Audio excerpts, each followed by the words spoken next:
السلام علیکم، welcome to my channel کے ایس کے ناولز۔ ایک دلچسپ کمپلیٹ ناول آپ کی خدمت میں پیش کر رہے ہیں جس کا نام ہے محبت بے اما ٹھہری۔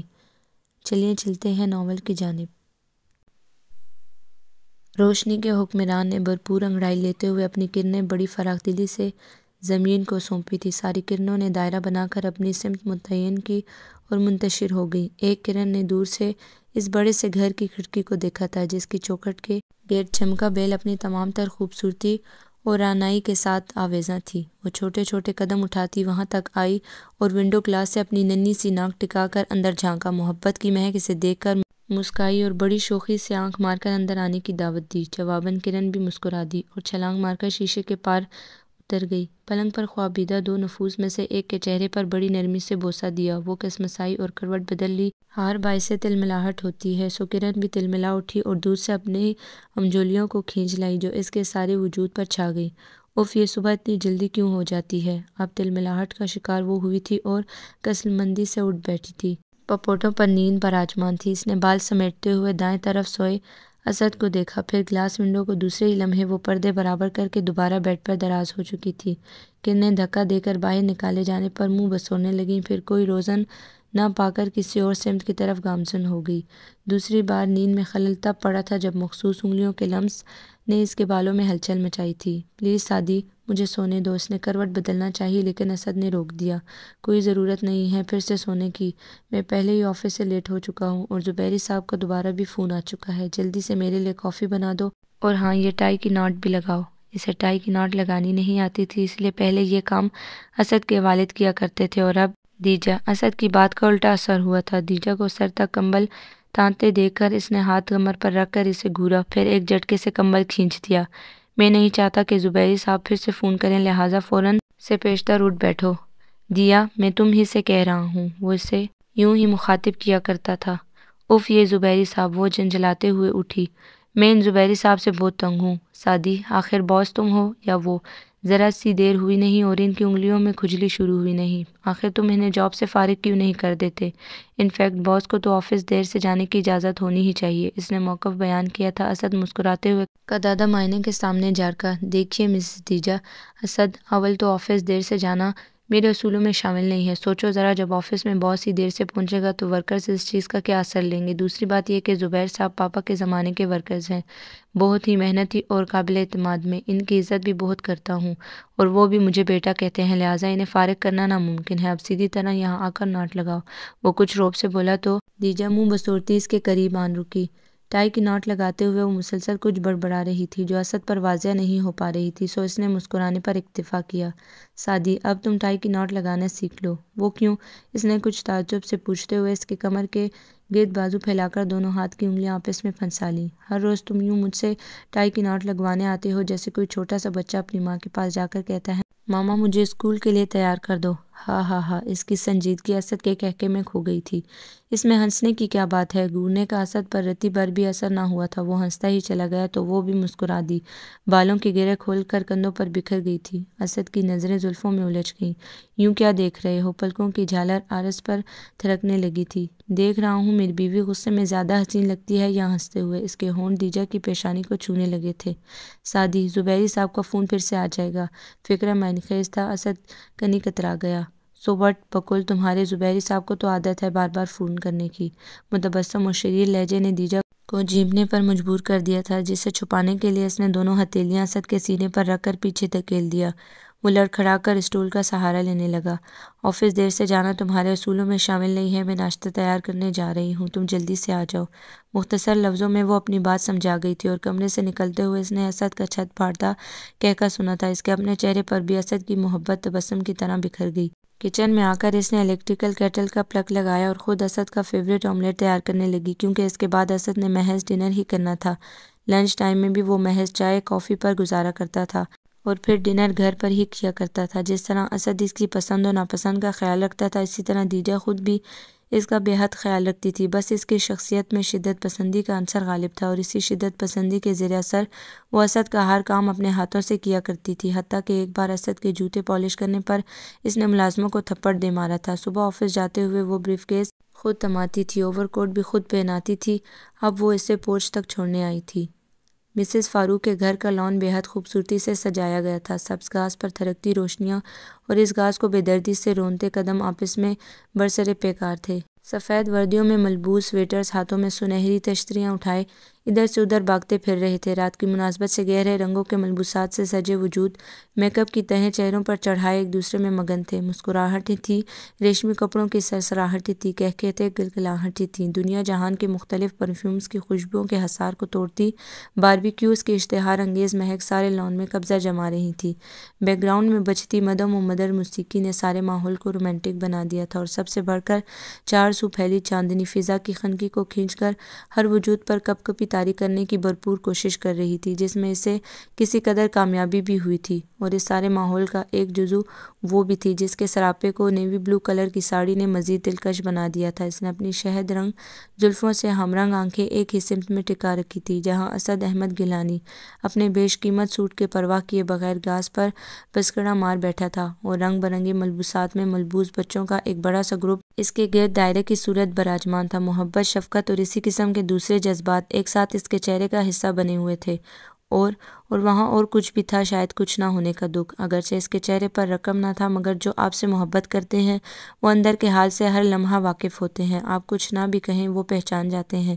سو وہ بھی پہچان گئی تھی۔ یہ شاید اس کی نظروں کی تپش ہی تھی جس نے اسد کو سر اٹھانے پر مجبور کیا تھا۔ وہ بڑے جاندار انداز میں مسکراتے ہوئے ہاتھ کے اشارے سے اسے پاس آنے کی دعوت دے رہا تھا۔ اس نے مسکرانے پر اکتفا کیا اور نفی میں گردن ہلا دی تھی۔ اسد نے کندھے اچکائے اور پھر سے بچوں میں مگن ہو گیا۔ وہ ریڈ اسٹون سے بنی روش سے گزرتی اس حصے میں آ گئی جہاں سفید سنگ مرمر کا فوارہ کمکم سے منعکس کر کے سترنگے موتی برسا رہا تھا۔ وہ کنارے پر ٹک کر موتیوں کو ہتھیلی پر جمع کرنے لگی۔ اسے لگا شاید کچھ ایسے ہی موتی اس کی آنکھوں میں بھی ٹکے ہیں، ذرا جو موقع ملے تو باڑ توڑ کر باہر نکل آئیں گے۔ تبھی اس نے اپنے پیچھے ایک آواز سنی تھی، جانی پہچانی سی آواز، مانوس سی آواز۔ اس نے پلکیں چھپک کر آنسوؤں کو واپس دھکیلا، اور اس سے پہلے کہ وہ مڑ کر دیکھتی، پیچھے والی شخصیت اس کے سامنے آ گئی۔ وہ صبا تھی، اس کی بیسٹ فرینڈ، جو آتے ہی اس سے لپٹ گئی تھی۔ کیسی ہو دیجا؟ قسم سے اتنا دل چاہ رہا تھا میرا تم سے ملنے کو۔ اگر آج یہاں ملاقات نہ ہوتی تو میں کل تمہارے گھر آنے والی تھی۔ ویسے تم مسز فاروق کے یہاں کیسے؟ میں تو کل ہی بیروت سے آئی ہوں۔ فاروق بھائی ابراہیم کے بہت اچھے دوست ہیں، اور وہ یوں ہی نان سٹاپ بولا کرتی تھی، مگر اس وقت دیجا نے ٹوک دیا۔ خدا کے واسطے صبا، آہستہ آہستہ بات کرو، ممکن ہے میں تمہاری بات بہتر طریقے سے سمجھ سکوں۔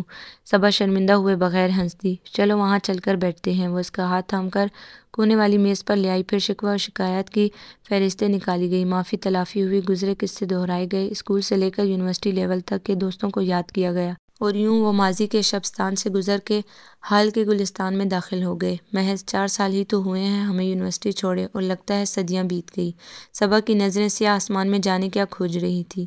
ہاں لیکن کبھی کبھی بالکل کل کی بات ہی لگتی ہے۔ صبا تائید میں سر ہلاتے ہوئے ہنسنے لگی۔ کوئی قصہ ذہن کی راہ گزر سے گزرا تھا۔ اور وہ تمہارا مجنوں کہاں ہے؟ صبا نے پوچھا تو دیجا حیرانگی سے اسے دیکھنے لگی۔ اسد کی بات کر رہی ہو؟ دیجا نے مسکراتے ہوئے اسد کی طرف اشارہ کر دیا۔ صبا اس طرف دیکھنے لگی اور بولی، ایک میرے میاں ہیں جنہیں ہر محفل میں لڑکیوں کے بیچ راجندر بنے رہنے کا شوق ہے، اور ایک یہ اسد ہے۔ خیر ان بچوں میں سے تمہارا کون سا ہے؟ دیجا خاموش رہی۔ جس موضوع سے بچتی آئی تھی نادانستہ طور پر چھڑ گیا تھا۔ ان میں سے کوئی بچہ میرا نہیں ہے صبا۔ اس کے لہجے کا اضطراب صبا سے مخفی ہی رہا۔ اچھا پھر وہ کہاں ہے؟ کیا گھر پر چھوڑ آئی ہو؟ وہ ایک بار پھر خاموش رہی۔ کیا کہے؟ کس سمت میں قدم دھرے؟ سچ کہہ دے یا موضوع بدل دے؟ سچ کڑوا ہے اور موضوع بدلنا بے حد مشکل۔ یہ تم کہاں کھو جاتی ہو؟ صبا نے اس کے سامنے چٹکی بجائی۔ وہ چونکی۔ میں پوچھ رہی تھی یہ آخر کیوں جاننا چاہتی ہے؟ اس نے سوچا کوئی اور بات نہیں کر سکتی صبا؟ وہ اکتاہٹ سے بولی تھی۔ صبا نے کچھ حیرانگی سے اسے دیکھا۔ ٹھیک ہے اگر تم نہیں بتانا چاہتی تو۔ نہیں صبا میں تمہیں بتاتی ہوں، کوئی بچہ نہیں ہے میرا۔ خدا نے مجھے اتنی صلاحیت ہی نہیں دی کہ میں اولاد پیدا کر سکوں، سمجھ رہی ہو نا تم؟ صبا بانجھ ہوں میں۔ وہ یکلختی بڑک اٹھی تھی۔ یہ چند لفظ بولنے میں اس کی ساری قوت صرف ہوئی تھی شاید، تبھی تھک کر سر دونوں ہاتھوں میں گرا لیا تھا۔ وہ رونا چاہتی تھی مگر رو نہیں پا رہی تھی۔ پتہ نہیں کیوں اسے لگا تھا جیسے صبا اس راز سے واقف ہے اور جان بوجھ کر اسے کرید رہی ہے۔ یقیناً دل ہی دل میں اس پر ہنس بھی رہی ہوگی۔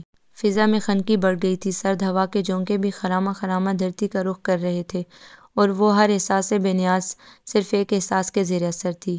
آئی ایم ایکسٹریملی سوری دیجا، میرا مقصد تمہیں ہرٹ کرنا ہرگز نہیں تھا۔ انفیکٹ میں تو جانتی ہی نہیں تھی۔ اس کا انداز وضاحتی تھا اور وہ کرسی پر جھکی اس کے کندھے تھپک رہی تھی۔ اٹس اوکے، بس میں ہی اریٹیٹ ہو جاتی ہوں۔ وہ بمشکل مسکرائی تھی۔ نہیں بھئی، دراصل میری باتیں ہی ایسی ہوتی ہیں جو دوسروں کو غصہ دلا دیں۔ تمہیں یاد ہے نا ابراہیم، ہماری شادی سے پہلے کتنے کول مائنڈڈ ہوا کرتے تھے، مگر اب صبا نے اپنی بات کا اثر زائل کرنے کے لیے اور ماحول کو خوشگوار بنانے کے لیے کمال خوبصورتی سے موضوع بدل دیا تھا، اور بظاہر تو وہ بھی بہل گئی تھی، مگر جب احساس محرومی جاگ اٹھے تو اسے دبانا بے حد مشکل ہو جاتا ہے۔ پرانے زخم چھڑ جائیں تو انہیں بھرنے میں وقت تو لگتا ہی ہے نا۔ تارکول کی سیاہ سڑک ڈوبتے چاند کی زرد روشنی میں نہائی ہوئی تھی۔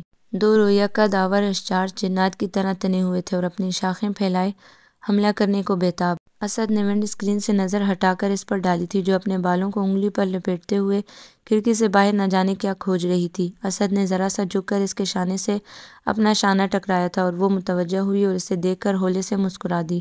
جب ایک بے انتہا ہینڈسم بندہ پہلو میں بیٹھا ہو تو کوئی بھی عقل مند لڑکی تمہاری طرح اسے چھوڑ کر گاڑی سے باہر نہیں دیکھتی، خاص طور پر تب جب پہلو میں بیٹھا بندہ اس کا مجازی خدا بھی ہو۔ وہ حد درجہ سنجیدگی سے کہہ رہا تھا، لیکن آنکھوں میں شرارت ہلکورے لے رہی تھی۔ دیجا نے اس کے ہونٹوں پر پھیلی پیاری سی مسکان کو دیکھا جو دیجا کے لیے اس کی شخصیت کا خاصہ تھی۔ اس کا مطلب یہ قطعاً نہیں ہے کہ پہلو میں بیٹھے ہینڈسم بندے کو نظر ہی لگا دی جائے۔ اپنی طرف اسے یک ٹک دیکھتا پا کر وہ شرارت سے گویا ہوا تو دیجا پھر سے باہر دیکھنے لگی۔ کاش میں تم کو نظر لگا سکتی تو کسی اور کی نظر لگنے کا خطرہ ہی نہ ہوتا۔ اور وہ کسی اور کون ہے؟ وہ کسی قدر حیرانگی سے پوچھ رہا تھا۔ مسز عباس کی نند۔ سارے فنکشن میں وہ تمہیں ہی دیکھتی رہی گور گور کے۔ اسد کا کہکا بڑا زوردار تھا کیونکہ دیجا کا زور گور گور پہ تھا۔ یقین کرو یہ خبر مجھے تم سے ملی ہے کہ وہ مجھے گور گور کر دیکھ رہی تھی، ورنہ میں نے تو آج مسز عباس کو نہیں دیکھا، ان کی نند کو کیسے دیکھ سکتا تھا؟ اسد نے دیجا کو جمائی روکتے دیکھا تو بازو پھیلا دیا۔ حقیقتاً مجھے تو آج فرصت ہی نہیں ملی کہ کسی کی نند کو دیکھوں۔ دراصل بچوں کی مخلوق ہوتی ہی اتنی خوبصورت ہے کہ کہیں اور دیکھنے ہی نہیں دیتی۔ نادانستہ وہ دیجا کے دل پر ہاتھ مار بیٹھا تھا۔ ایک آہ تھی مگر بے آواز ہونٹوں سے نکل کر فضا میں تحلیل ہو گئی تھی۔ سادی، اس نے ہولے سے پکارا تھا۔ ایک بات پوچھوں؟ دو باتیں پوچھ لو۔ وہ مگن سا ڈرائیو کر رہا تھا۔ تمہیں بچے بہت اچھے لگتے ہیں سادی، وہ پوچھ رہی تھی اور لہجہ اندرونی حالت کا منہ بولتا ثبوت۔ اسد کو ایک دم اپنی غلطی کا احساس ہوا۔ دیجا نے پھر سے اپنا سوال دہرایا تھا، تب اسد نے اپنے ہاتھ کی گرفت اس کے شانے پر مضبوط کر دی۔ ہاں دیجا، مجھے بچے بہت اچھے لگتے ہیں، وہ یہی کہہ پایا۔ وہاں بچوں کے بیچ وہ بھول ہی گیا تھا کہ اس کا یہ عمل دیجا کو کس قدر تکلیف پہنچائے گا۔ اس کا سویا ہوا احساس کمتری ہڑبڑا کر اٹھ بیٹھا تھا۔ پلیز دیا، رونا نہیں، تمہارے آنسو مجھے تکلیف دیتے ہیں۔ اب اسد کا ہاتھ اس کے بالوں میں تھا۔ میں رو تو نہیں رہی سادی۔ ہاں، کچھ آنسو نظر نہیں آتے، وہ محض دل پر گرتے ہیں، برستے اور برستے ہی چلے جاتے ہیں۔ اس کے باوجود دل اور زیادہ کی رٹ لگائے رکھتا ہے۔ میں تو صرف خدا سے شکوہ کر رہی تھی۔ وہ پھر بولی، سب عورتوں کے قدموں تلے جنت رکھ دی ایک سوائے میرے۔ ایک کونا مجھے بھی دے دیتا تو کیا کمی ہوتی اس کے خزانے میں۔ سب کچھ بھول جاؤ دیا، صرف یہ یاد رکھو کہ ایک تم ہو اور ایک میں، اور ہمیں کسی تیسرے کی ضرورت نہیں ہے۔ وہ بہت نرمی سے کہہ رہا تھا جبکہ وہ سوچ رہی تھی۔ نہیں سادی، ضرورت تو ہے، ایک ننھے وجود کی جو ہماری محبت کا جیتا جاگتا منہ بولتا ثبوت ہو۔ ایک بار پھر ویسی ہی صبح دھرتی پر اتری تھی، ویسے ہی سورج کی مست انگڑائیاں، ویسی ہی کرنوں کی اٹکیلیاں۔ پہلے تو وہ سستی سے کمبل میں ہی بیٹھی رہی، پھر سیاہ گرم شال اپنے گرد لپیٹ کر اٹھ کھڑی ہوئی۔ کلاس ونڈو سے چن چن کر آتی سورج کی بیٹیاں اپنی کامیابی پر خوش ہو رہی تھیں۔ اس نے پردہ سرکا کر باہر جھانکا۔ کھڑکی کے سامنے بچھی صاف ستھری سڑک پر صبح اپنی تمام تر جولانیوں کے ساتھ ایستادہ تھی۔ اس نے پردے برابر کیے، اندر رہ جانے والی کرنیں خاموشی میں تحلیل ہو گئیں۔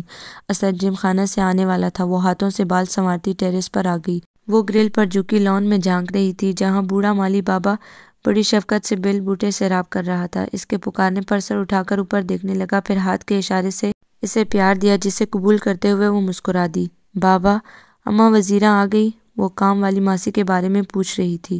بابا نے اس بات میں سر ہلایا تو وہ زینہ طے کر کے لاؤنج میں آ گئی جہاں دائرے کی صورت میں پڑے پیش قیمت صوفوں کے قریب وہ بیٹھی تھی۔ اماں وزیرہ کی بیٹی مہرالنساء۔ اماں وزیرہ نہیں آئی؟ اس نے مہرالنساء سے پوچھا تھا۔ اماں کی طبیعت ٹھیک نہیں ہے، اس لیے اس نے آج ہمیں بھیجا ہے۔ جواب مہرالنساء کے ساتھ کھڑی عورت کی طرف سے آیا تھا۔ تم؟ وہ اسے پہچاننے کی کوشش کر رہی تھی۔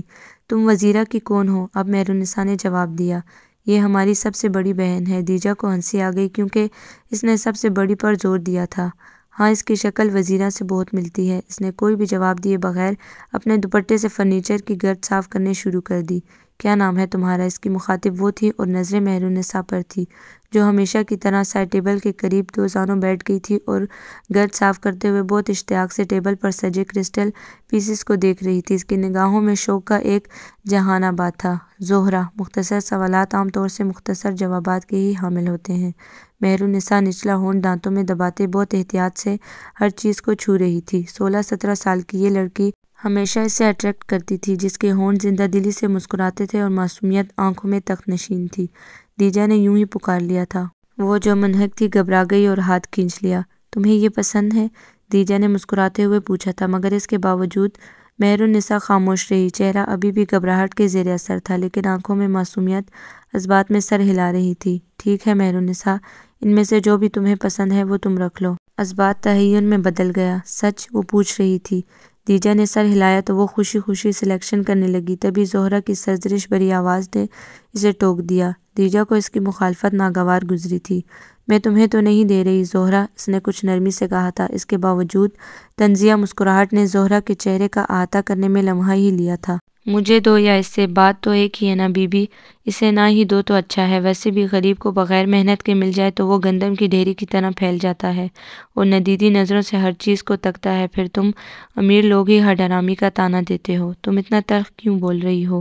دیجا نے حیرت سے اسے دیکھا۔ بات اتنی سخت تو نہ تھی، اس کے باوجود زہرہ کے لفظ میں تلخی کا سیال تھا اور اب تبسم میں بھی۔ یہ تلخ تو نہیں ہے، یہ سچ ہے جی، اور تم امیر لوگ سچائی کو تلخی کا نام دیتے ہو۔ زندگی ہم غریبوں میں سچائی بھر دیتی ہے، یعنی تلخی۔ تم شادی شدہ ہو؟ سینٹرل ٹیبل سے اخبار اٹھاتے ہوئے اس نے سرسری انداز میں پوچھا تھا اور مہرالنساء کو مسکرا کر شہ دی تھی۔ ہاں، اماں نے میری شادی کی تھی۔ کیا مطلب؟ 2 روز پہلے طلاق ہو گئی۔ زہرہ نے یوں بتایا تھا گویا اس سے نہیں کسی اور کو طلاق ہوئی ہو۔ دیجا کو جھٹکا سا لگا۔ پھر تو تم عدت سے ہوئی زہرہ؟ نہ، مجھے کوئی غم نہیں ہے۔ وہ ایسے کہہ رہی تھی جیسے عدت کا تعلق غم ہی سے ہو۔ اطمینان قابل دید تھا۔ دیجا نے ایک گہرا سانس بھرا اور نظریں اخبار پر ہیڈ لائن پر ٹکا دی۔ اسے زہرہ کی ذہنی حالت پر شک ہو رہا تھا۔ بچے کتنے ہیں تمہارے؟ نہ بھلا بچہ ہوتا تو وہ حرامی طلاق دیتا ہی کیوں؟ بچے کے لیے ہی تو اس نے دوسری شادی کی ہے۔ دیجا کے ہاتھ سے اخبار چھوٹ گیا۔ پتہ نہیں کیا ہوا تھا کہ دل زور زور سے دھڑکنے لگا تھا۔ بچہ نہیں ہوا زہرہ؟ جانے وہ کیا سننا چاہ رہی تھی۔ رب ہی جانے۔ زہرہ نے ایک طویل سرد آہ بھری۔ میں گئی تھی ڈاکٹرنی کے پاس، وہ کہنے لگی جب رب کی مرضی ہوگی بچہ ہو جائے گا۔ پورے 8 سال تک میں ڈاکٹرنی کے پاس جاتی رہی، دم درود بھی کرائے، اس کمینے کی مار بھی کھائی، ساس کے طعنے الگ اور سسر کی گالیاں الگ، نندوں کے پیر دھو دھو کر پیے اور تو اور دیور دیورانی کی بھی خدمتیں کی۔ پر حق ہا، عورت کی قسمت ہی ایسی ہے، بچہ نہ ہو تو مرد دوسری لاتا ہی ہے، چاہے چھپا کر لائے یا کھلم کھلا۔ سب مرد ایک سے تو نہیں ہوتے نا۔ اسے خود بھی خبر نہ تھی کہ اس کا فکرہ تائید طلب ہے یا تردید طلب، بس دل سوکھے پتے کی طرح لرزنے لگا تھا۔ نہ جی، سب مرد ایک سے ہی ہوتے ہیں، مرضی کرنے پہ آئیں تو نہ عورت روک سکتی ہے اور نہ اولاد۔ میں نے اب تک 2 مرد دیکھے ہیں جی۔ وہ کمر پر ہاتھ رکھے زمین پر بیٹھ گئی تھی۔ مہرالنساء شاید لان کی طرف چلی گئی تھی۔ میرے ابے کو پتر کی زنجیر چاہیے تھی جو اس کے بڑھاپے میں اس کا سہارا بن سکے، اور جب میری ماں پتر نہ پیدا کر سکی تو بڑھاپے میں میری ماں کی گود میں 7 بیٹیاں ڈال کر دوسری شادی کر لی، اور جب دوسری کے بھی پتر نہ ہوا تو 1 سال کے اندر اندر تیسری بیوی لے آیا، دونوں کو ڈالا میری ماں کے سر پر اور خود بوڑھی کی لت لگا بیٹھا۔ میری ماں نے تو گزارا کر لیا تھا جی، پر ان دونوں سے نہ ہوا، ایک نے طلاق لے لی اور ایک بھاگ گئی۔ دوسرا مرد اکبر تھا۔ میرا میاں فلمیں دیکھ دیکھ کر اس کا مغز سڑ گیا تھا، خود کو ہیرو سمجھتا تھا، اسے بھی پتر چاہیے تھا اور میں تو بیٹی بھی نہ دے سکی۔ دیجا نے زہرہ کی آنکھوں میں آنسو دیکھے تھے اور نظریں گود میں رکھے اپنے لرزتے ہاتھوں پر مرکوز کر دی تھی۔ زہرہ کچھ اور بھی کہہ رہی تھی، دیجا مفہوم نہ سمجھ سکی۔ تو کیا اسد بھی؟ ذہن کے دالان میں بس ایک ہی سوال کی بازگشت سنائی دے رہی تھی۔ نہیں اسد ایسا نہیں ہو سکتا، اس نے پرزور تردید کی تھی۔ ہیں جی؟ زہرہ نے حیرانگی سے کہا تھا۔ دیجا شاید بے اختیاری میں کچھ زیادہ ہی اونچا بول گئی تھی۔ ہاں کچھ نہیں، تم اپنا کام کرو۔ وہ سست روی سے چلتی واپس ٹیرس پر آ گئی۔ دھوپ کی تمازت میں شدت آ چکی تھی جو بلا شبہ بدن کو بلی لگ رہی تھی۔ اس کا دماغ سوال کر رہا تھا جبکہ دل انکاری تھا۔ تب اس کی آنکھیں جلملانے لگی۔ نہیں سعدی، ایسا کچھ نہیں کریں گے، وہ مجھ سے بہت محبت کرتا ہے۔ نفی میں زور زور سے سر ہلاتے ہوئے نظر کا پنچھی گرل سے نظر آتی سڑک کے اوپر پڑ پڑانے لگا۔ ہاں وہ اسد تھا اور ایک بچہ 2-3 سال کا۔ کچھ فاصلے پر کھڑی کار کا فرنٹ ڈور وا تھا اور اسد مسکراتے ہوئے بچے کے سامنے 2 زانوں بیٹھا اس کے گھٹنے جاڑ رہا تھا۔ دیجا نے کھوجنا چاہا کیا تھا اس کے چہرے پر۔ حسرت، یاس، نا امیدی، نہ رسائی، تڑپ، محبت یا کچھ بھی نہیں۔ وہ چیخنا چاہتی تھی اور چیخ نہیں پا رہی تھی۔ سانس تھمتا ہوا محسوس ہو رہا تھا۔ زہرا کی آواز اسے لرزا رہی تھی۔ اس نے مضبوطی سے گرل کو تھام لیا۔ سرزمین ذات زلزلے سے دوچار تھی اور اسے ایک فیصلہ کرنا تھا۔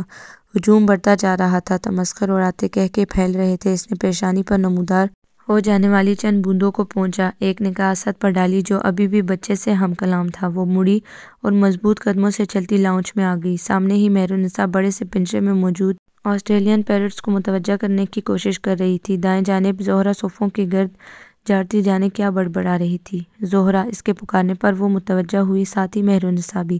میں تمہارے گھر آنا چاہتی ہوں زہرا، مجھے پتہ سمجھا دو۔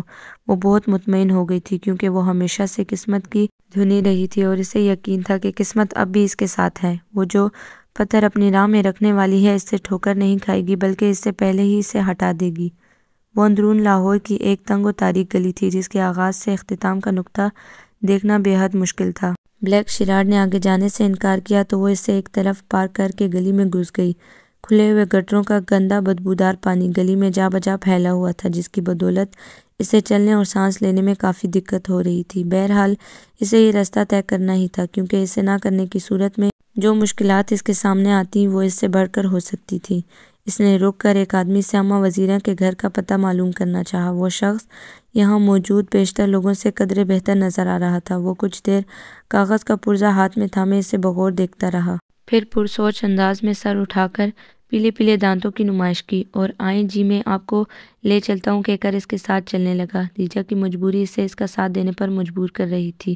وہ شاید بولنے کا شائق تھا یا محض اس کے سامنے بولے ہی جا رہا تھا، دیجا سمجھ نہ سکی۔ وہ تو بس کھیلتے کودتے گندمی لتھڑے ننگ دھڑنگ بچوں کو دیکھ رہی تھی جنہیں دیکھتے ہوئے اسے سخت کراہیت ہو رہی تھی اور اس نے ناک چڑھا رکھی تھی۔ یہ شاید فرار کی ایک راہ بھی تھی کیونکہ چارپائیوں پر اور چبوتروں میں بیٹھی عورتیں اسے حیرانگی سے دیکھ رہی تھی۔ اس کی نظریں دیجا کو تنگ کر رہی تھی۔ بالآخر وہ ایک گھر کے سامنے رک گیا۔ دیجا کو تکلید کرنا پڑی۔ آئیں جی اندر ہی آ جائیں، اپنا ہی گھر ہے۔ وہ بہت پرجوش ہو رہا تھا۔ دیجا اپنا ہی گھر پر ناک سکیڑ کر رہ گئی۔ وہ شخص کسی کو بآواز بلند آوازیں دے رہا تھا۔ پھر ایک لڑکی آئی تو وہ شخص بولا، جامنی اماں کو بلا لا، یہ بی بی ملنے آئی ہے اس سے۔ وہ لڑکی چلی گئی تو وہ شخص ایک چلنگا سی چارپائی پر میلی سی چادر بچھا کر اسے بیٹھنے کے لیے اصرار کرنے لگا۔ دیجا الجھن زدہ سی بیٹھ گئی تو وہ اپنا بائیو ڈیٹا سمجھانے لگا۔ وہ اماں وزیرہ کا داماد تھا اور دیجا کو اس سے زیادہ جاننے کی تمنا نہ تھی۔ اس نے شکر کیا جب اماں وزیرہ آ گئیں کیونکہ اس کی آمد نے داماد نامے میں خلل ڈال دیا تھا۔ وزیرہ اس کے سامنے بچھی جا رہی تھی۔ میں تمہارے پاس ایک کام سے آئی تھی وزیرہ، دیجا نے تمہید باندھی تھی۔ وہ کچن سے نکل کر لاؤنج میں آئی تھی۔ دائیں جانب ڈرائنگ روم کے ساتھ چھوٹی سی راہداری تھی جس کے اختتام پر اسٹڈی کی لائٹ ابھی بھی روشن تھی۔ وہ تخیل کی آنکھ سے اسد کو دیکھنے لگی جو کسی فائل پر جھکا ہوا تھا۔ وہ سوچنے لگی کہ اندر جائے یا نہیں۔ اسی پل تشنگی دل کے کسی کونے میں کر لانے لگی اور نارسائی نے اس کا ہاتھ دیتے ہوئے نواخوانی شروع کی تو وہ دل کڑا کر کے اور حسرت کا ہاتھ جھٹک کر اسٹڈی کی طرف قدم بڑھا دیے۔ وہ صحرا خریدنے کا فیصلہ کر چکی تھی اور اس کے لیے اسے ایک برسات تو کیا اپنے سارے ساون بادوں وقتی طور پر رہن رکھنے تھے۔ اور یہی بات جب اس نے اماں وزیرہ سے کہی تھی تو وہ ایک لمحے کے لیے اسے حیرت سے دیکھتی رہ گئی تھی اور جب بولی تو غصہ اور سختی اس کے انداز سے آیا تھی۔ ہم غریب ضرور ہیں بی بی، مگر اس کا مطلب یہ نہیں ہے کہ بیٹیاں فروغ کرتے پھریں۔ وہ دبی دبی آواز میں بول رہی تھی اور دیجا کو پہلی بار اس بے ضرر سی عورت سے خوف محسوس ہوا تھا۔ وہ اپنے اندر بولنے کی سکت نہیں پا رہی تھی لیکن اسے یہ معرکہ سر کرنا ہی تھا، لہٰذا بولی، میری بات کا غلط مطلب مت نکالو وزیرہ، میری بات ٹھنڈے دماغ سے سنو اور سمجھو۔ ضرورت مند تم بھی ہو اور میں بھی۔ خدا نے مجھے ماں بننے نہیں دیا مگر ممتا کا جذبہ تو ہر عورت میں ہوتا ہے نا، سو مجھ میں بھی ہے۔ سمجھنے کی کوشش کرو وزیرہ، مجھے بچہ چاہیے اور تمہیں 6 بیٹیوں کا بوجھ اٹھانا ہے۔ زہرا کی طلاق کے بعد تو تمہارا بوجھ اور بھی بڑھ گیا ہے۔ وہ اضطراری انداز میں ہاتھ مسل رہی تھی۔ تم اپنی ایک بیٹی مجھے دے دو، میں تم سے وعدہ کرتی ہوں جیسے ہی وہ میری گود میں بچہ ڈالے گی میں اسے واپس تمہارے گھر پہنچا دوں گی۔ اس میں بھلا ہمارا کی فائدہ، بیٹی تو پھر ہمارے ہی در پر ہوگی۔ اس کی شادی کے تمام اخراجات میں برداشت کروں گی، تم دیکھنا میں اس کی شادی بہت اچھی جگہ کروا دوں گی۔ اس کا انداز نہ چاہتے ہوئے بھی ملتجی ہو چلا تھا۔ وزیرہ کچھ لمحے خاموش رہی۔ دیجا کو اس کی جھریوں زدہ چہرے پر سوچ کی پرچھائیاں نظر آئی تھی۔ پھر دفتن و نفی میں سر ہلانے لگی۔ نہیں بی بی، زہرہ کا ابا نہیں مانے گا۔ زہرہ کے ابا نے اب تک تمہیں کیا دیا ہے سوائے 7 بیٹیوں کے؟ جو بیٹے کی چاہ میں دوسری اور پھر تیسری شادی کر سکتا ہے، اسے اپنی بیٹیوں کی کیا پرواہ؟ جو خود کما نہیں سکتا وہ انکار کیسے اور کیوں کر کرے گا؟ وہ ایک لمحے کو وزیرہ کے تاثرات جاننے کے لیے خاموش ہوئی، پھر بولی، اس کے علاوہ میں تمہیں 2 لاکھ روپے دوں گی۔ تم ایک تو کیا 2 لڑکیوں کی شادی بھی آرام سے کر سکو گی؟ وزیرہ کی حیرت سے کھلی آنکھیں خوشی سے کچھ اور کھل گئیں۔ دولت کی چمک، عزت، غیرت، معاشرہ ہر احساس پر حاوی ہو چکی تھی، لیکن کون سی بیٹی؟ اس پر شادی مرگ کی سی کیفیت طاری تھی جس کی زیر اثر اس نے اپنی تمام بیٹیاں گویا ایک قطار میں دیجا کے سامنے پیش کر دی تھی۔ مہرونسا۔ دیجا نے بڑے آرام سے 5ویں بیٹی کا نام لے لیا تھا۔ وہ قائل کرنے کا طریقہ جانتی تھی اور یوں بھی قسمت کی گیند فی الحال اسی کے کورٹ میں تھی۔ کھٹکے کی آواز پر اس نے گردن موڑ کر پیچھے دیکھا، حالانکہ وہ جانتا تھا کہ اندر آنے والی دیجا ہے، اس کی پیاری سی بیوی، جس سے وہ محبت نہیں عشق کرتا ہے۔ بڑے جاندار انداز میں مسکراتے ہوئے کوہنی چیئر کی بیک پر ٹکا کر ہاتھ اس کی طرف پھیلا دیا تھا۔ دیجا چھوٹے چھوٹے قدم اٹھاتی اس تک آئی تھی اور اس کا ہاتھ تھام کر سامنے آ گئی تھی۔ کمر کو تھوڑا سا خم دے کر ٹیبل کے ساتھ ٹکتے ہوئے بولی، اتنا کام مت کیا کرو سعدی، تھک جاؤ گے۔ اس نے اسد کے گلاسز اتار کر میز پر رکھ دیے تھے، محبتوں سے گلا لہجہ جس میں فکر کا عنصر غالب تھا۔ اسد کے اندر تک طمانینت اتار گیا۔ ٹھیک ہے، اب نہیں کروں گا اور تھکوں گا بھی نہیں۔ چیئر کی بیک سے پشت ٹکاتے ہوئے وہ بڑی فرصت سے اسے تکنے لگا تھا۔ اس طرح کیا دیکھ رہے ہو؟ یہ غالباً دل کا چور تھا، تبھی اسے اسد کی محبت لٹاتی نگاہیں خود کو کھوجتی ہوئی محسوس ہو رہی تھی۔ کچھ بھی تو نہیں؟ پھر یہ میں وہ بات جانتا ہوں جو تم مجھ سے کہنا چاہتی ہو۔ وہ واقعی کھوج رہا تھا اور دیجا کو تو یقین تھا کہ اسد اس کی بے چینی بھانپ لے گا۔ وہ ایسا ہی تھا، باہر رہتے ہوئے بھی اندر سے واقف۔ دیجا نے بس پلکیں جھکا لی۔ ایسی تو کوئی بات نہیں ہے سعدی۔ وہ لفظ چننے کے مراحل طے کر رہی تھی، پتہ نہیں کیوں لفظ فکروں میں ڈل ہی نہیں رہے تھے۔ اسد کچھ ثانیے اسے تکتا رہا، پھر کرسی کے ہینڈلز پر دونوں ہتھیلیوں سے دباؤ ڈال کر اٹھنا چاہا۔ ٹھیک ہے، پھر سو جاتے ہیں۔ نہیں سعدی، بے اختیار دیجا نے اس کے کندھوں پر ہاتھ رکھ دیے تھے۔ وہ بیٹھ گیا۔ ایک بات ہے، میں تم سے کچھ کہنا چاہتی ہوں سعدی۔ استفہام نگاہوں کا پہرہ دار تھا، گویا کہہ رہا ہوں اب کہہ بھی چکو۔ دیجا اس کے قدموں میں کسی داسی کی طرح بیٹھ گئی۔ اس نے اپنا سر سعدی کے گھٹنوں پر رکھ دیا تھا۔ سعدی، تم میری ایک بات مانو گے؟ اس سے قبل تمہاری وہ کون سی بات ہے جو میں نے نہ مانی ہو یا ٹال دی ہو؟ اسد کا ہاتھ اس کے بالوں میں تھا۔ نہیں، تم مجھ سے وعدہ کرو کہ تم میری بات ضرور مانو گے۔ اس نے ایک دم سر پر رکھا ہاتھ تھام لیا تھا۔ ٹھیک ہے، میں وعدہ کرتا ہوں کہ تمہاری بات ضرور مانوں گا۔ تم سعدی، تم شادی کر لو۔ اسد کے ہاتھ کی گرفت یکلخت کمزور پڑ گئی تھی۔ دوسرے پل وہ دیجا کا ہاتھ جھٹک کر اٹھ کھڑا ہوا۔ مجھے لگتا ہے دیجا تم نیند میں ہو، جاؤ جا کر سو جاؤ۔ اس نے حکم دیا تھا۔ سخت لہجے میں دیجا کو وحشت سی ہوئی اپنے دل کی دھڑکنوں سے۔ اسد ریک کے پاس کھڑا تھا، وہ اس کے سامنے آ گئی۔ نہیں سعدی، میں نیند میں قطعاً نہیں ہوں، بلکہ میں پورے ہوش و حواس میں تمہیں اجازت دے رہی ہوں۔ مجھے تمہاری اجازت کی ضرورت نہیں ہے دیجا۔ وہ دھاڑا تھا۔ دیجا بے اختیار 2 قدم پیچھے ہٹی اور ریک سے جا لگی۔ تم کیا سمجھتی ہو میں تمہاری اجازت کا منتظر ہوں کہ ادھر تم اشارہ کرو اور میں شادی کرنے چل دوں؟ نہیں دیجا، ایسا کچھ بھی نہیں ہے۔ شادی کرنی ہوتی تو میں تب ہی کر لیتا جب ڈاکٹر نے تمہارے بانجھ پن کی خبر دی تھی۔ اسد ایک بار پھر رخ موڑ گیا تو وہ پھر سامنے آ گئی۔ Please Saadi, please try to understand me, میں خود تمہاری شادی کراؤں گی۔ سعد نے اسے بازو سے پکڑ کر دھکا دینے والے انداز میں ہٹایا تھا۔ وہ لڑکھڑا گئی۔ تب تک اسد دھاڑ سے دروازہ بند کر کے جا چکا تھا۔ دیجا کو سمجھ میں نہیں آیا کہ اس کے پیچھے جائے یا نہیں۔ اسد کا رویہ اس کی توقع کے عین مطابق تھا، لیکن اس نے ہمت نہیں ہاری، کیونکہ اسے معلوم تھا اسد مان جائے گا، اسے ماننا ہی پڑے گا۔ شاید گھنٹہ بھر وہ اسٹڈی میں بیٹھی رہی، پھر بیڈ روم میں آ گئی جہاں اسد کروٹ لیے سو رہا تھا یا محض پوز کر رہا تھا۔ بیڈ کے کونے پر ٹک کر سونے کی صحیح کرنے لگی۔ جانے کب اس کی آنکھ لگی تھی اور پھر کھل بھی گئی تھی۔ وال کلاک کی سوئیاں 7:30 پر ٹکی تھی۔ انگلیوں سے بال سنوارتے ہوئے اس نے دیجا کو دیکھا جو دوسری طرف رخ کیے سو رہی تھی۔ میرا سکون برباد کر کے کس سکون سے سو رہی ہے بے وقوف؟ غصے کے بادل چھٹنے لگے اور تعصب کی ہوا اٹھلانے لگی۔ کوہنی کا سہارا لے کر وہ اس کی طرف جھکا اور بڑی نرمی سے چہرے پر بکھرے مشکبار بال سمیٹنے لگا۔ وہ ابھی بھی بے خبر تھی۔ اسد کے ہونٹ اس کی کنپٹی کو چھو آئے۔ اسد نے دیجا کا ہاتھ تھام لیا جو تکیے پر چہرے کے قریب پڑا تھا۔ وہ انگوٹھے سے ہتھیلی پر سجے بتاشے کو محسوس کر رہا تھا جو کچھ روز قبل مہندی سے اس نے اپنے ہاتھ پر سجایا تھا۔ ہونٹوں نے ہتھیلی تک کا سفر نہایت اطمینان سے طے کیا تھا۔ دیجا کی آنکھ کھل گئی۔ وہ حیرت سے خود پر جھکے اسد کو تک رہی تھی۔ دونوں کی نظریں ملیں اور اذیت ناک خوفناک رت جگہ کا خمار روحوں میں حلول ہو گیا۔ تم میری ذات کی تکمیل ہو دیا، میں تم سے بے حد محبت کرتا ہوں، خدا کے لیے میرا امتحان مت لو۔ روح کی سچائیاں لہجے میں سمٹ آئی تھیں، ہونٹوں نے ایک بار پھر ہتھیلی کو چھوا اور وہ اٹھ کھڑا ہوا۔ دیجا نے کروٹ لی اور ٹانگیں بیڈ سے لٹکا دی۔ کیسی عجیب محبت ہے نا تمہاری، ایک چھوٹے سے امتحان سے گھبرا گئی۔ اس کا لہجہ طنزیہ تھا۔ اسد نے اسے تعصب سے دیکھا۔ امتحان چھوٹا یا بڑا نہیں ہوتا، بس امتحان ہوتا ہے۔ وہ باہر نکل گیا تھا۔ اب وہ دونوں اپنے اپنے انداز میں ناراضگی کا اظہار کر رہے تھے۔ اسد نے سوچا احتجاجاً ناشتہ نہیں کرے گا۔ دوسری طرف دیجا بیگم نے ناشتے کے نام پر کافی بھی تیار نہ کی تھی۔ اسد کو افسوس نے گھیر لیا، یہی لڑکی اس کے کھانے پینے کا کس قدر دھیان رکھتی تھی، اور محض وہ اسے آفس سے واپسی پر پورچ میں بھی لینے نہ آئی تھی۔ ڈائننگ ٹیبل پر اگرچہ کھانا چنا ہوا تھا مگر وہ خود موجود نہ تھی۔ اس نے غصے سے ٹیبل کو دیکھا، بازو پر پڑا کوٹ اور بریف کیس صوفے پر اچھالا اور راستے میں آئے کارنر ٹیبل کو ٹھوکر مارتا باہر نکل گیا۔ کھٹکے کی آواز اور پھر کار اسٹارٹ ہونے کی آواز نے دیجا کو بیڈ روم سے باہر نکلنے پر مجبور کر دیا تھا۔ کارنر ٹیبل پر رکھا کرسٹل کا نفیس سا گلدان اور شیشہ دیوار سے ٹکرانے کی بنا پر چکنا چور ہو چکا تھا۔ وہ برآمدے کی سیڑھیوں میں بیٹھ کر اس کا انتظار کرنے لگی۔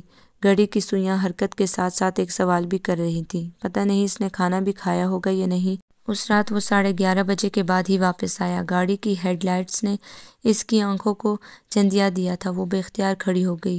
اسد بڑی اجنبیت سے اس کے قریب سے گزر کر اندر جا چکا تھا۔ وہ وہیں کھڑی خود سے الجھتی رہی، پھر اس کے پیچھے ہی چلی آئی۔ واش روم کی لائٹ آن تھی اور پانی گرنے کی واضح آواز اس کی سماعت سے ٹکرا رہی تھی۔ وہ اسد سے بات کرنا چاہتی تھی، تبھی بیڈ پر لیٹ کر اس کا انتظار کرنے لگی۔ دوسری جانب وہ شاید قصداً دیر لگا رہا تھا۔ ذہنی تکان دیجا کے سارے وجود کا گھیراؤ کیے ہوئے تھی۔ نیند کی وادی میں اترنے میں اسے پل ہی لگے، حالانکہ آنکھ کی یہ بے وفائی سے سخت ناگوار گزری تھی۔ اسد نے چھپ سادھ رکھی تھی جو ہفتوں پر محیط ہو چکی تھی۔ وہ نہ دیجا کو مخاطب کرتا تھا اور نہ ہی اس کی کسی بات کا جواب دیتا تھا۔ دیجا کو اس سے اتنے سخت رد عمل کی توقع قطعاً نہ تھی۔ اس کا رویہ اسے اندر ہی اندر کاٹ رہا تھا۔ اس کی ناراضی کی مدت کبھی بھی اتنی طویل نہ ہوئی تھی۔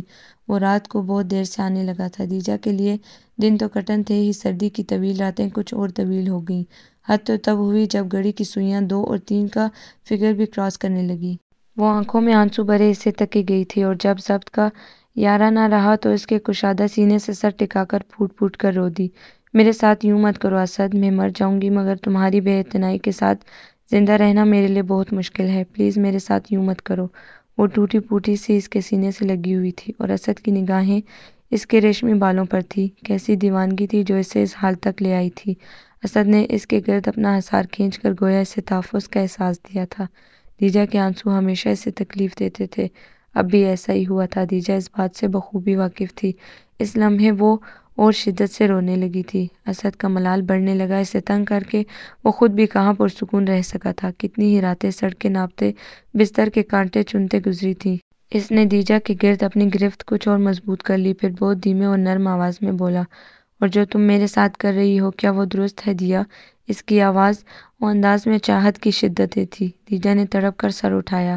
میں کچھ غلط نہیں کر رہی سادی، کیا اپنی ممتا کو تسکین پہنچانے کا انتظام کرنا غلط ہے؟ دیا، یتیم خانے بھرے پڑے ہیں ایسے بچوں سے جو ممتا کے پیاسے ہیں۔ ہم کوئی بچہ اڈاپٹ بھی تو کر سکتے ہیں۔ وہ اسے پیار سے سمجھانے کی کوشش کر رہا تھا۔ دیجا نے اس کی بات قطع کر دی۔ مجھے اڈاپٹ چائلڈ نہیں چاہیے۔ بچہ اڈاپٹ ہی کرنا ہوتا تو میں تبھی کر لیتی جب ڈاکٹر نے مجھے بانجھ قرار دیا تھا۔ کسی گزری بات کا حوالہ زبان کی نوک پر پھسلا تھا۔ لیکن میں کسی معجزے کی منتظر تھی اسد۔ لوگ کہتے ہیں معجزے اسی دنیا میں وقوع پذیر ہوتے ہیں۔ میں بھی انتظار کرتی رہی کہ شاید خدا کو مجھ پر ترس آ جائے اور وہ میری گود بھر دے، لیکن معجزہ نہیں ہوا۔ مجھ پر آ کر تمام معجزے ختم ہو گئے۔ میں نے سنا تھا دعائیں تقدیریں بدل دیا کرتی ہیں، لیکن میری تو دعائیں بھی تہی دامہ ہی رہیں۔ وہ روئی جا رہی تھی۔ برسات کا ورد و یکلخت ہوا تھا۔ میں کیا کروں سادی، میں اپنے من کو نہیں مار سکتی۔ گود لپا ہوا بچہ ممتا کی پیاس تو بجھا سکتا ہے لیکن دل کی پیاس نہیں بجھا سکتا۔ یوں بھی کسی کے گناہ کو میں اپنی اولاد نہیں کہہ سکتی۔ ہاتھ کی پشت سے گال رگڑتے ہوئے وہ دو ٹوک لہجے میں کہہ رہی تھی، مجھے تم سے اس قدر اوپری سوچ کی توقع نہیں تھی دیا۔ دکھ نے اس کی آواز کو دھیما کر دیا تھا۔ یہ اوپری سوچ نہیں ہے، یہ میری محبت ہے جو مجھے سکون نہیں لینے دیتی۔ میں تمہارے بچوں سے کھیلنا چاہتی ہوں سادی، جس کی رگوں میں تمہارا خون ہو، کسی اور کا نہیں۔ میں چاہتی ہوں جب وہ میری باہوں میں ہو تو اس سے تمہاری مہک آئے، اس کی آنکھیں، اس کے ہونٹ، اس کی ناک اور گال سب۔ سب کچھ تمہارا پر تو ہو، میں جب اسے دیکھوں تو مجھے تم نظر آؤ، کوئی اور نہیں۔ دیجا کی آنکھوں میں اب آنسو نہ تھے بلکہ عجب سی چمک تھی۔ اسد خاموش رہا، اب کہنے کے لیے اس کے لفظوں کی صندوقچی خالی ہو چکی تھی۔ کتنے ہی پل خاموشی سے سرک گئے، وہ یوں ہی اسے تکے گیا، پھر جیسے تھک کر صوفہ کم بیڈ پر گر گیا۔ تم کیا کرنا چاہ رہی ہو؟ دیجا نے بے یقینی سے اسے دیکھا، پھر قدموں میں بیٹھ کر اول تاخیر ساری بات گوش گزار کر دی۔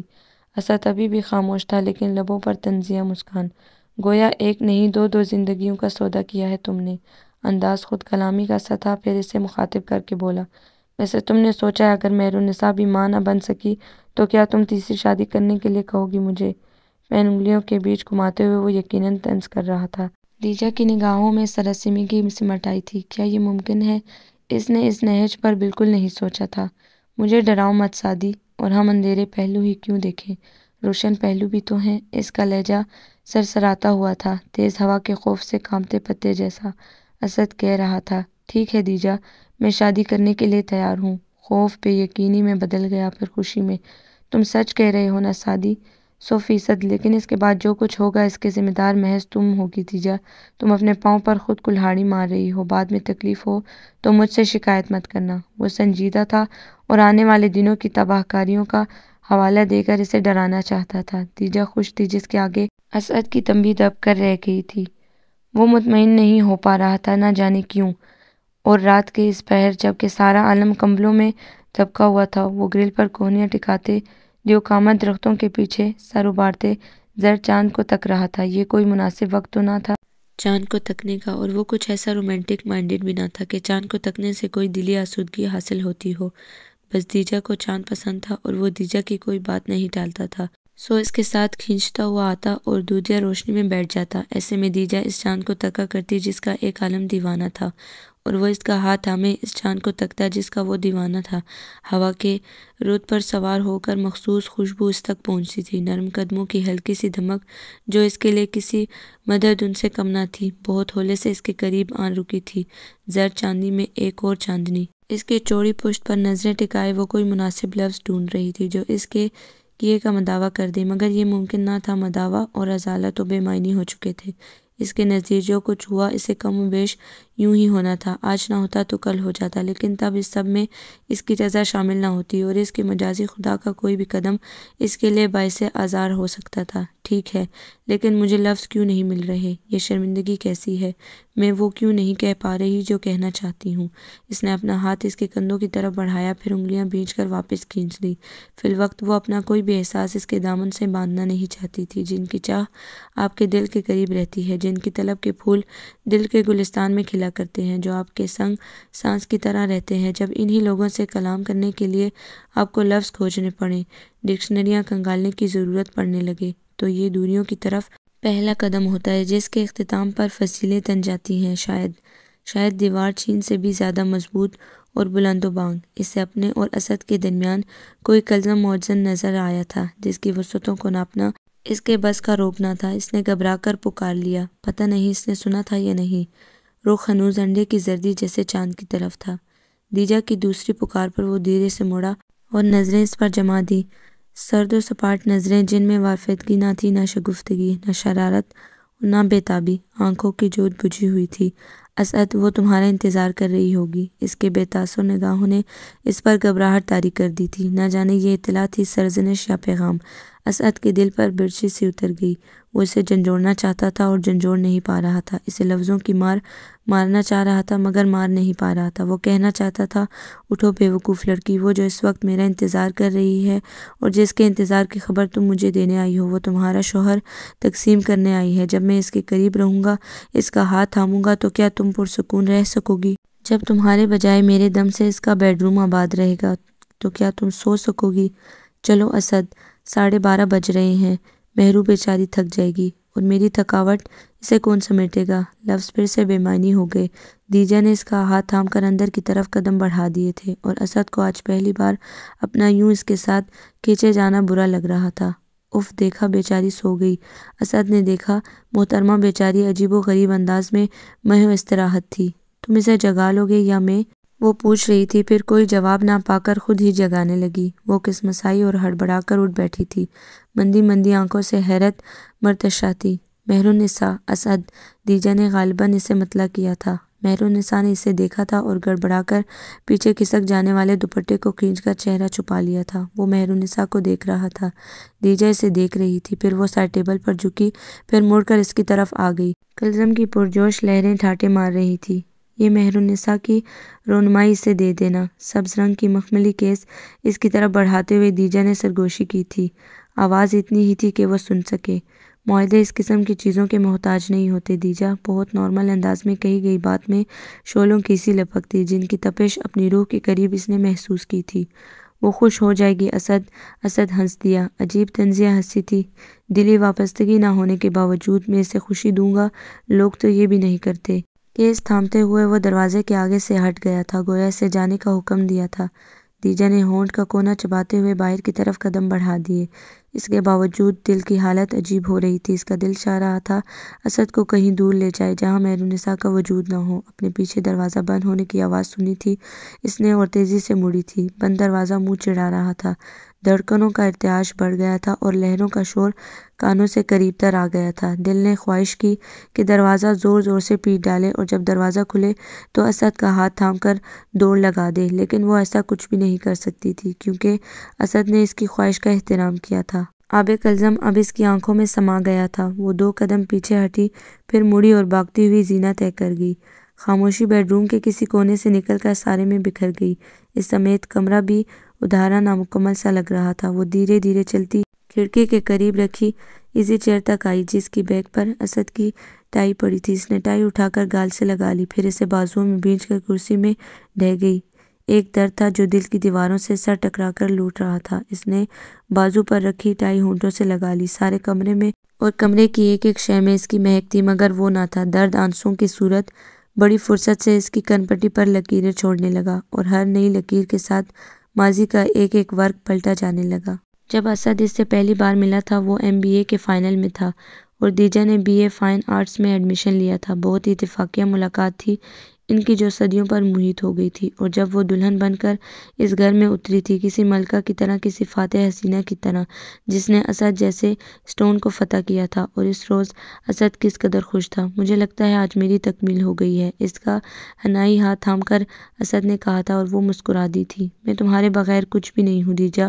آنے والے دنوں میں یہ فقرہ اس نے کئی بار سنا تھا اور وہ مسکرا دی تھی۔ میں تمہارے بغیر کچھ بھی نہیں ہوں دیجا۔ آنے والے دنوں میں یہ فقرہ اس نے کئی بار سنا تھا، اپنی تمام تر شدتوں اور سچائیوں کے ساتھ، اور جب اس نے اپنی خواہش کا اظہار کیا تھا۔ میں اپنے پیرنٹس کی اکلوتی اولاد ہوں دیجا، بہن بھائیوں کی شرارتوں محبتوں سے ناواقف۔ میرے گھر میں ہمیشہ خاموشی کا راج رہا ہے، اور میں نے جب بھی اس بادشاہت کو ختم کرنا چاہا تو وہ مجھ پر ہنستی کیونکہ میری آواز میں اتنا زور نہ تھا۔ میں چاہتا ہوں ہمارے گھر میں شور ہو، چھوٹی چھوٹی شرارتیں، ننھی منھی ہنسی۔ وہ آنکھیں موند کر اس منظر میں کھو گیا تھا جو اس کے ذہن کی تخلیق تھا۔ دیجا، ہمارے کم سے کم 12 بچے تو ضرور ہوں گے، ہے نا؟ دیجا اس کی شرارت سمجھ نہ سکی تھی سو گھبرا گئی۔ 12 بچے؟ اف نہیں سعدی، یہ تو بہت زیادہ ہے، میں انہیں سنبھالوں گی کیسے؟ یار آدھے تم سنبھال لینا، باقی میں سنبھال لوں گا۔ میں تو پھر بھی سنبھال نہیں پاؤں گی۔ 2-3 کے بارے میں کیا خیال ہے؟ 3 تو بہت ہی کم ہے، 6 تو ضرور ہونے چاہیے۔ وہ بحث کے موڈ میں تھا۔ دیجا اپنے موقف پر ڈٹ گئی۔ نہیں، 3 بچے ہی کافی ہیں۔ 6؟ 3؟ دیجا روتے روتے ہنس دی وہ لمحہ یاد کر کے، اور جب ڈاکٹر نے اس سے کہا تھا آپ کبھی ماں نہیں بن سکتی، پاؤں کے نیچے سے زمین کھینچ کر سر پر دے مارنے کا مطلب اسے حقیقتاً تب سمجھ آیا تھا۔ 4 سال کا طویل عرصہ گزر جانے کے باوجود اسد کی محبت ہنوز قائم تھی۔ اس نے بانجھ پن کو بنیاد بنا کر کبھی دیجا کی تذلیل نہ کی تھی، کسی دوسری عورت کی طرف نہ دیکھا تھا۔ کہا تھا تو فقط اتنا، دیجا میرے لیے صرف تم اہم ہو اور کوئی نہیں۔ وہ اپنا کہا پورا کر رہا تھا، لیکن کسی بچے کو دیکھ کر اس کی آنکھوں میں احساس محرومی کے جو نقوش ابھرتے تھے وہ دیجا کے احساس کمتری کو دوچند کر دیتے تھے۔ ان تلخ احساسات سے چھٹکارا حاصل کرنے کا اسے ایک یہی طریقہ سمجھ میں آیا تھا۔ اس طرح اسد کی خواہش پوری ہو جاتی، دیجا کی ممتا کو مرکز مل جاتا اور ان کے رشتوں کو بھی ٹھیس نہ پہنچتی، لیکن اس پل وہ خود کو کانٹوں کی زد میں پا رہی تھی۔ وہ اٹھی اور وارڈروب کھول کر ایک ایک لباس کو دیکھنے لگی، لیکن دل کا سکون لباس سے تو ممکن نہیں، ورنہ بخیل کی آنکھ کیا کم تھی۔ وہ ہاتھ سے گال رگڑتی کھڑکی میں آن رکی، باری پردہ ہٹایا، پھر گلاس ڈور بھی۔ تیز ہوا میں رقص کرتی نمی اس کے چہرے سے ٹکرائی اور بالوں سے الجھنے لگی۔ چڑیوں کی چہکار میں صبح کا مسردہ تھا، صبح اپنی زلفیں سمیٹتی بیدار ہو رہی تھی۔ اندھیرے کے پردے کو پھاڑتی روشنی میں اس نے سامنے بچھی سڑک کو دیکھا، جہاں دو ہیولے ہاتھوں میں ہاتھ دیے فکر دوران سے آزاد نظر آ رہے تھے۔ ایک ہیولہ اس کا اور ایک اسد کا تھا۔ نہ جانے کیوں اسے لگا اسد اس سے چھن چکا ہے۔ اسد صرف میرا ہے، کسی اور کا نہیں۔ ہاں، وہ کسی اور کا نہیں ہے، وہ روتے ہوئے بڑے زور سے چیخی۔ ہیولے گھبرا کر روشن صبح میں محو ہو گئے۔ پورچ کی سیڑھیوں میں مہرونسا کو بیٹھا دیکھ کر وہ حیران ہوئی، پھر اس کے قریب چلی آئی۔ مہرو، یہاں کیوں بیٹھی ہو؟ اور مہرو بیگم ہمیشہ کی طرح گھبرا کر اٹھ کھڑی ہوئی۔ اس کی ہونک سی شکل دیکھ کر دیجا کو ہنسی آ گئی۔ یہ لڑکی اپنی معصومیت کے باعث ہمیشہ سے اس کی توجہ کا مرکز رہی تھی، اور یہ توجہ اسی کی کرم نوازی تھی کہ وہ اس کے گھر میں موجود تھی۔ گھبراؤ نہیں مہرو، چلو اندر چلتے ہیں، یہاں بہت ٹھنڈ ہے۔ وہ اسے لیے کچن میں آ گئی۔ الیکٹریکل کیٹل آن کر کے وہ ڈائننگ ٹیبل کی چیئر گھسیٹ کر مہرونسا کے سامنے بیٹھ گئی اور بولی، اب بتاؤ اس وقت باہر کیا کر رہی تھی؟ مہرو نے جواب نہیں دیا، جھکا سر میز کی سطح سے ٹکنے کے بعد در پہ تھا۔ دیکھو مہرو، مجھ سے بالکل بھی مت گھبراؤ، اگر تم اس طرح ڈرتی گھبراتی رہی تو بہت مسئلہ ہو جائے گا، اور میں ابھی سے کوئی مسئلہ پیدا نہیں کرنا چاہتی، ابھی کچھ عرصہ یہیں رہنا ہے۔ دیجا نے کم لفظوں میں اسے ساری بات سمجھا دی، لیکن وہ ازلی بیوقوف جی کہہ کر اس کی شکل دیکھنے لگی، تو وہ بھی جواباً جی کہہ کر اٹھ کھڑی ہوئی اور بولی، تم بیٹھو، میں ابھی آتی ہوں۔ وہ اسے حیران سا چھوڑ کر بیڈ روم میں آ گئی۔ وہ خالی تھا۔ وہ حیران ہوتی واپس کچن میں آ گئی۔ ارے اسد کہاں گیا؟ اس نے مہرونسا سے پوچھا۔ مجھے کیا پتا، میں باہر آئی تو وہ گاڑی میں بیٹھے تھے، میں نے پوچھا کہاں جا رہے ہیں تو انہوں نے مجھے گھور کر دیکھا بلی کی طرح، پھر میں ڈر کر اندر آ گئی۔ گردن جھکا کر گویا جرم کا اعتراف کیا گیا۔ اس کے لہجے کی شرمندگی کو دیجا نے نظر انداز کر دیا تھا، یا محسوس ہی نہیں کیا، وہ بس مضطرب سی ہو گئی تھی۔ مہرو کہہ رہی تھی، بی بی آپ ان سے کہہ دیں وہ مجھے یوں نہ گھورا کریں، مجھے ڈر لگتا ہے۔ اچھا، کیا رات کو بھی ڈر لگا تھا؟ مگ میں کافی انڈیلتے ہوئے اس کے لہجے میں تلخی در آئی تھی۔ رات کو کب؟ رات کو جب میں نے تمہیں جگایا تھا، شیلف سے ٹیک لگائے کافی کا مگ منہ سے لگائے ہوئے ایک ایک لفظ پر زور دیا تھا۔ اسے مہرو کے اس قدر بول پن پر غصہ آ رہا تھا۔ نہیں، تب تو ڈر نہیں لگا تھا، مہرو کے جواب میں دیجا نے گہری سانس بآواز بلند ہوا کے سپرد کی تھی۔ سنو مہرو، رات اسد نے تم سے کچھ کہا تھا؟ مہرو نے لاپرواہی سے سر ہلا دیا، پھر کچھ یاد آنے پر بولی، انہوں نے کہا تھا تم سو جاؤ۔ دیجا کو بہت زور سے کھانسی آئی تھی، کافی کہیں گلے میں ہی اٹک گئی تھی۔ مہرو جلدی سے اس کے لیے پانی لے آئی۔ کیا اسد نے تم سے سونے کے لیے کہا تھا؟ وہ بے یقینی سے تصدیق چاہ رہی تھی۔ مہرو نے زور زور سے اس بات میں سر ہلا دیا۔ اور اسد، کیا وہ بھی سو گیا تھا؟ پتہ نہیں، مجھے سونے کا کہہ کر وہ باہر نکل گئے تھے۔ بی بی، اماں کب آئیں گی؟ مہرو نے پوچھا تھا۔ کسی گہری سوچ میں ہلکورے لیتے ہوئے دیجا کو اس کے سوال کا جواب دینے کی فرصت نہ تھی۔ بیگ کی زپ بند کر کے اس نے اپنے سامان پر ایک دائرانہ نگاہ ڈالی، پھر ڈریسنگ ٹیبل پر پڑا ٹکٹ اٹھا کر پرس میں اڑس لیا۔ آئینے کے سامنے کھڑے ہو کر بالوں میں ہلکا سا برش پھیرا اور ہونٹوں پر نیچرل کلر کی لپسٹک کا کوٹ کر کے کمرے سے باہر آ گئی۔ اسد ابھی کچھ دیر قبل آفس سے لوٹا تھا اور اب ڈرائنگ روم میں چھری کانٹے سے جنگ کر رہا تھا۔ وہ کچھ لمحے دروازے میں استادہ رہی، پھر چھوٹے چھوٹے قدم اٹھاتی اس کے قریب آ گئی۔ ان کی شادی کے بعد شاید یہ پہلا موقع تھا کہ اسد تنہا ڈنر کر رہا تھا۔ مہرو اپنے کمرے میں تھی۔ اسد، کرسی کی پشت پر ہتھیلیاں جما کر اس نے بہت ہولے سے اسے پکارا اور سر اٹھانے پر بولی، میں کراچی جا رہی ہوں کچھ دنوں کے لیے۔ ایکچولی ماما کا فون آیا تھا، وہ مجھے بہت مس کر رہی ہیں۔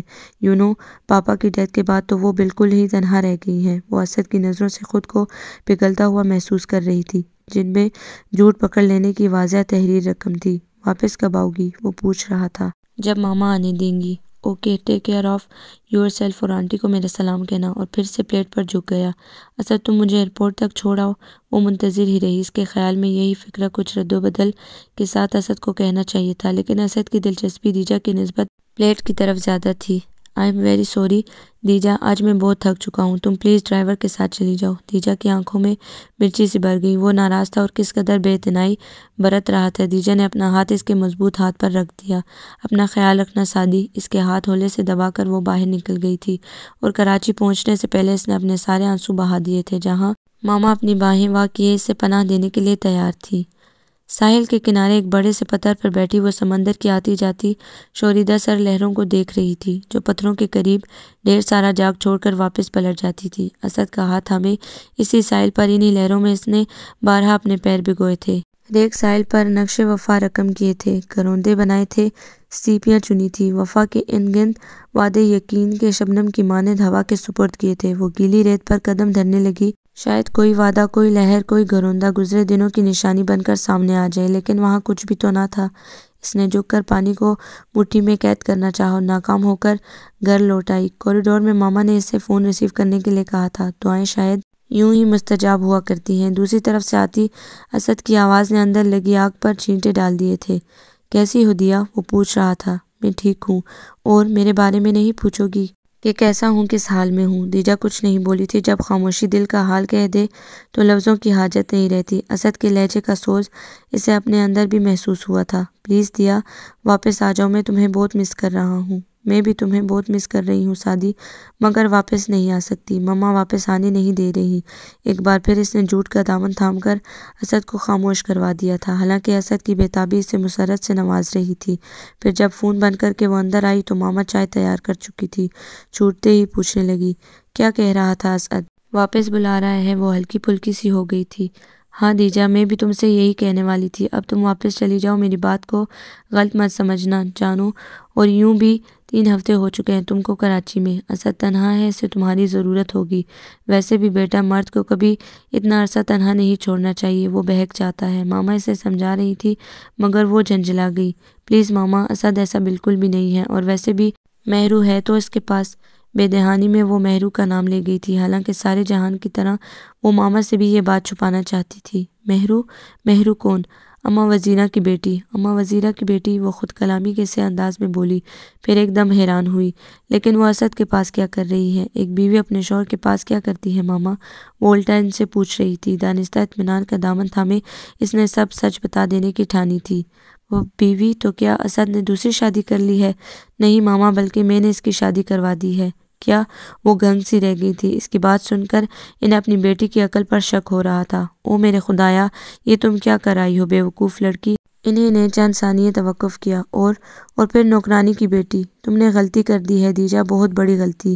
یہ بی کلاس لوگ تو یوں بھی بہت چالاک ہوتے ہیں۔ وہ کچھ اور اسے ملامت کرنا چاہتی تھی، لیکن دیجا نے مہلت ہی نہ دی۔ فار گاڈ سیک ماما، خاموش ہو جائیے، میں پہلے ہی بہت ڈسٹرب ہوں، اکتاہٹ سے کہتے ہوئے وہ اپنے بیڈ روم کی طرف آ گئی۔ بہت تاریک صحرا ہو گیا ہے، ہوا کا شور گہرا ہو گیا ہے، کسی کے لمس کا یہ معجزہ ہے، بدن سارا سنہرا ہو گیا ہے۔ وہ جس خاموشی سے گئی تھی اسی خاموشی کا دامن تھامے واپس بھی آ گئی تھی، اور مہرونسا کو دیکھ کر ایک لمحے کے لیے ششدر سی رہ گئی تھی۔ سیاہ رنگ کے سادہ سے سوٹ میں چنا ہوا سرخ دوپٹہ بے نیازی سے کندھوں پر ڈالے وہ والی مہرو تو قطعاً نہیں لگ رہی تھی۔ چھوٹے چھوٹے بندے اور گلے میں نازک سی چین، کلائیوں میں خوبصورت جوڑاؤ کنگن پہنے، وہ بڑی خوش دلی سے اس کی طرف بڑھی تھی۔ بدلے ہوئے لب و لہجے کے ساتھ آنکھوں کی معصومیت میں چمک آ گئی تھی، چہرے پر خوشحالی ترکتی پھر رہی تھی۔ کسی کے لمس کا جادو واقعی چل چکا تھا۔ دیجا نے خود کو ہواؤں کی زد میں محسوس کیا، دل میں بال سا آ گیا، ملال بڑھ گیا تھا۔ کیا میں کچھ کھونے والی ہوں؟ اس نے خود سے سوال کیا تھا، لیکن اسد جس بے قراری سے اس کی طرف بڑھا، اس کا سارا ملال آپوں آپ ہی دھل گیا۔ دیجا، آج ہم باہر ڈنر کریں گے، وہ یقیناً حکم دے رہا تھا۔ دیجا نے مسکرا کر سر ہلا دیا۔ وارڈروب کھول کر کچھ لمحے وہ کچھ کھوجتا رہا، پھر سیاہ رنگ کی ساڑی اس کی طرف بڑھا دی۔ یہ اس کا فیوریٹ کلر تھا۔ تم یہ پہن لو۔ دیجا نے اس کے ہاتھ سے ساڑی لے لی۔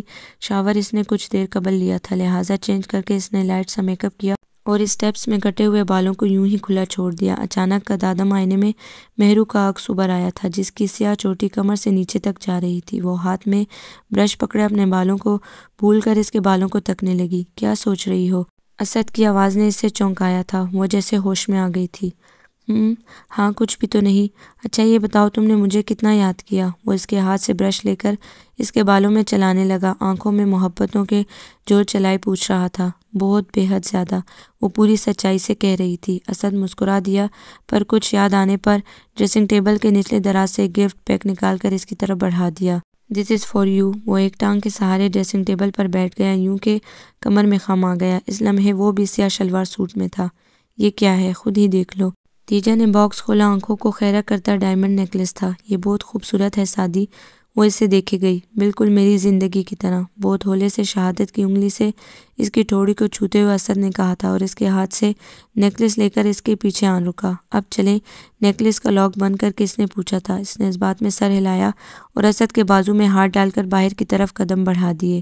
انہیں لاؤنج سے گزر کر پہنچتا جانا تھا، اور لاؤنج میں مہرالنساء بڑی دلچسپی سے کوئی مووی دیکھ رہی تھی۔ تیجا چلتے چلتے رک گئی۔ سعدی، میرے ایئر رنگز کمرے میں ہی رہ گئے ہیں، تم چلو میں پہن کر آتی ہوں۔ اوکے، جلدی آنا۔ تیجا نے اسے باہر جاتے ہوئے دیکھا، پھر اس کی طرف آ گئی۔ آج تیجا کے پکارنے پر مہرالنساء ہمیشہ کی طرح اچھلی نہیں تھی۔ اٹھ کر کپڑے بدل لو مہرو، بنا کسی تمہید کے اس نے کہا تھا، لیکن مہرو نے کچھ کہنا چاہا، تیجا نے ٹوک دیا۔ لیکن کچھ نہیں، جو کہا جا رہا ہے وہ کرو، اس نے ہر لفظ پر زور دیا تھا۔ میں اور اسد ڈنر کے لیے باہر جا رہے ہیں، تم چینج کر کے سو جانا۔ وہ اسے اپنی حیثیت کا تعین کرواتی احساس تفاخر سے گردن تانے باہر آ گئی، جہاں اسد اس کا منتظر تھا۔ اس مہنگائی نے تو کمر ہی توڑ دی ہے، آدھ کلو چاول لینے جاؤ تو بس روپے ایویں مک جاتے ہیں۔ آپ کو تو پتہ ہے نا بی بی، 7 جی ہوں گھر میں تو آدھ سر چاولوں میں بھلا کیا بنتا ہے؟ اماں وزیرہ بڑے دکھ بھرے انداز میں اپنی داستان حمزہ بیان کر رہی تھی۔ تیجا اس کا مطلب بخوبی سمجھتی تھی، تبھی اکتا کر اٹھ کھڑی ہوئی اور اسے پرس کھولتے دیکھ کر وزیرہ کا راگ کچھ اور تیز ہو گیا۔ لو وزیرہ، یہ کچھ روپے رکھ لو۔ تیجا نے اس کی طرف نوٹ بڑھائے تھے، جنہیں تھامتے ہوئے وزیرہ نے دعاؤں کے ڈونگرے برسانے شروع کر دیے تھے۔ پھر تیجا بولی، سنو وزیرہ، میں چاہتی ہوں کہ تم مہرو کو کسی اچھی ڈاکٹر کو دکھاؤ۔ تم میرا مطلب سمجھ رہی ہو نا؟ ہاں بی بی، تم فکر ہی نہ کرو، اب کہ مہرو کو میں اپنے ساتھ لے جا رہی ہوں نا، تو ضرور کسی اچھی ڈاکٹرنی کو دکھاؤں گی۔ وزیرہ نے جلدی سے کہا تھا، یہ کچھ اور پیسے رکھ لو، داتا دربار جاؤ تو میری طرف سے چادر چڑھا دینا۔ تبھی مہرو اپنا بیگ لیے چلی آئی۔ لہو لہو ہے آرزو، کبھی گماں کبھی یقین، قدم کہیں نظر کہیں، جب ہوش میں بھی رہیں بے خودی سے لگتی ہے یہ زندگی، کبھی کبھی اجنبی سی لگتی ہے۔ وہ انگلیوں پر حساب لگانے بیٹھی تو پتہ چلا 10 ماہ گزر گئے۔ وہ تحیر زدہ سی رہ گئی، آخر یہ دن گئے کہاں؟ حالانکہ اسے تو پل پل صدیوں پر محیط لگتا تھا۔ اسد مہرو کے ساتھ ہوتا تو وہ جلے پیر کی بلی کی طرح سارے گھر میں چکر لگاتی رہتی، اور جب اس کے ساتھ ہوتا بے چینی اور اضطراب، تب بھی دامن گیر رہتے۔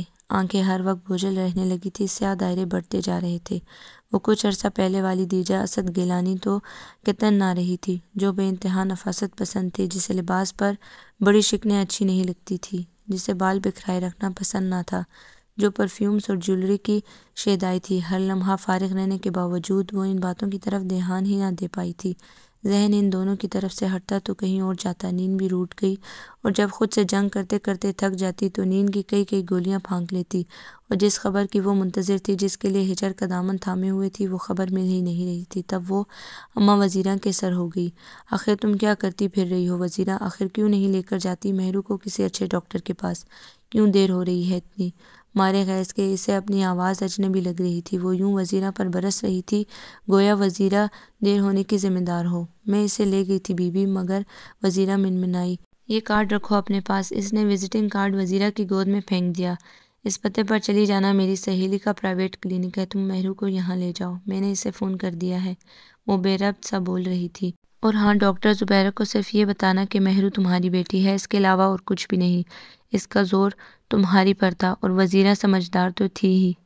عجیب سے احساس نے اسے آنکھیں کھولنے پر مجبور کیا تھا۔ مندی آنکھوں سے وہ چھت کو گھورتی رہی، جو کبھی قریب آ رہی تھی تو کبھی دور جا رہی تھی۔ اس نے اٹھنے کی کوشش کی تو پتھر سر پر آ لگا، وہ تکلیف سے مٹھیاں بھیج گئی۔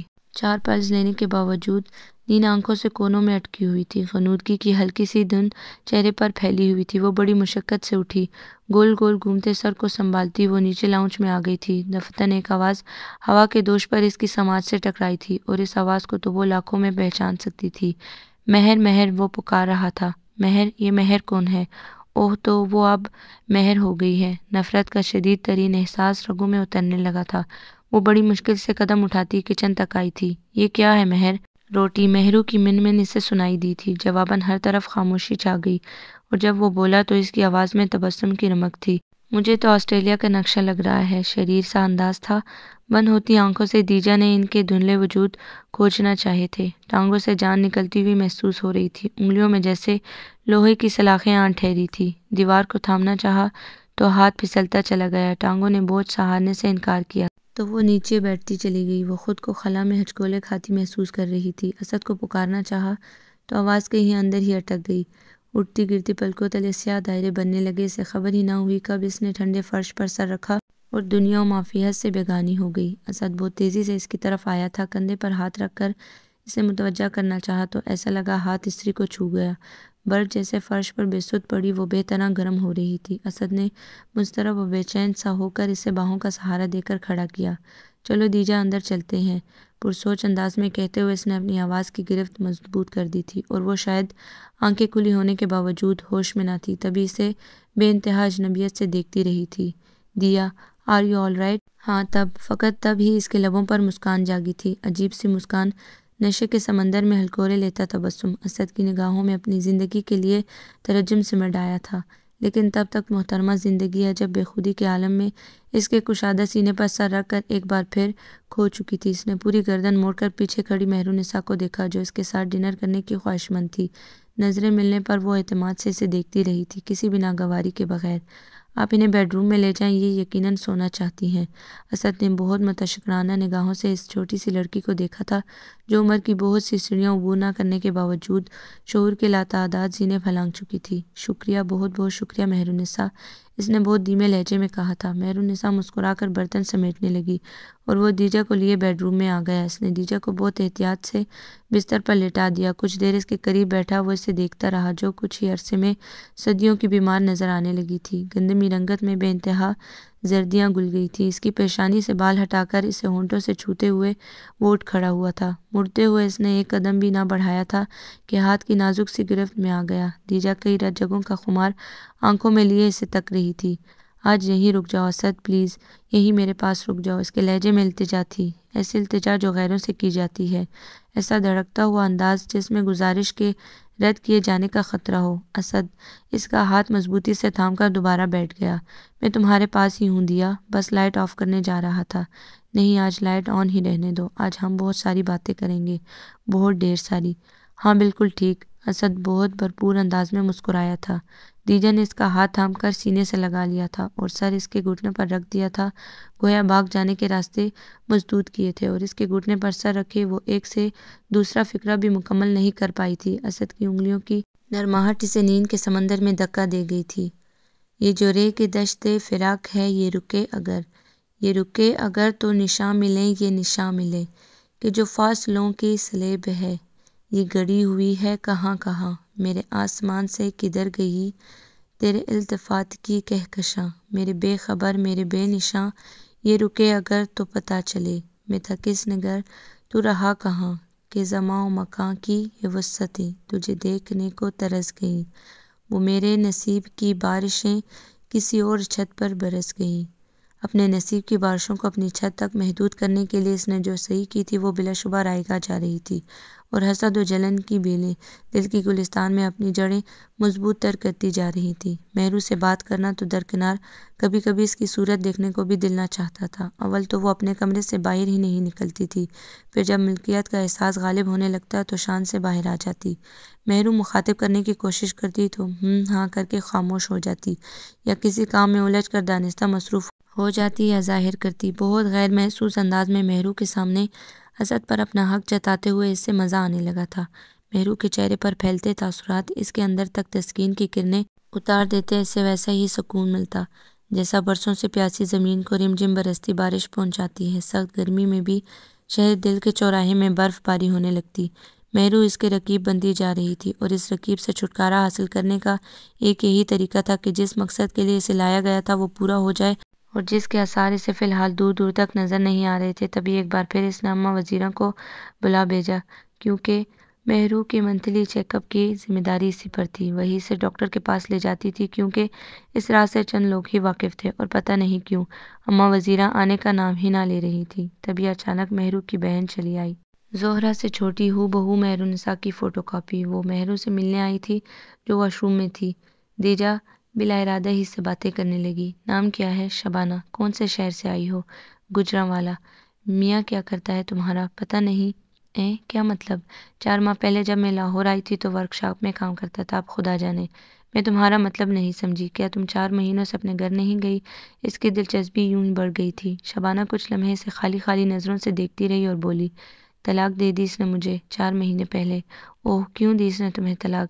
دیجا نے شبانہ کی جھکی پلکوں تلے ہلکورے لیتا دکھ دیکھا تھا، مگر محسوس نہیں کیا تھا۔ وہ تو خود سے الجھی ہوئی تھی، آخر کیا چکر تھا، پہلے زہرہ اور اب شبانہ؟ سوال سن کر شبانہ اداسی سے ہنسی تھی۔ ہم دونوں نے ایک دوسرے کو کچھ نہ کچھ تو دینا ہی تھا، بس میں اسے اولاد نہ دے سکی تو اس نے مجھے طلاق دے دی۔ کیا تم بھی زہرہ کی طرح؟ میرا مطلب ہے، وہ سمجھ نہیں سکی کہ کس طرح سے اپنی بات اسے سمجھائے۔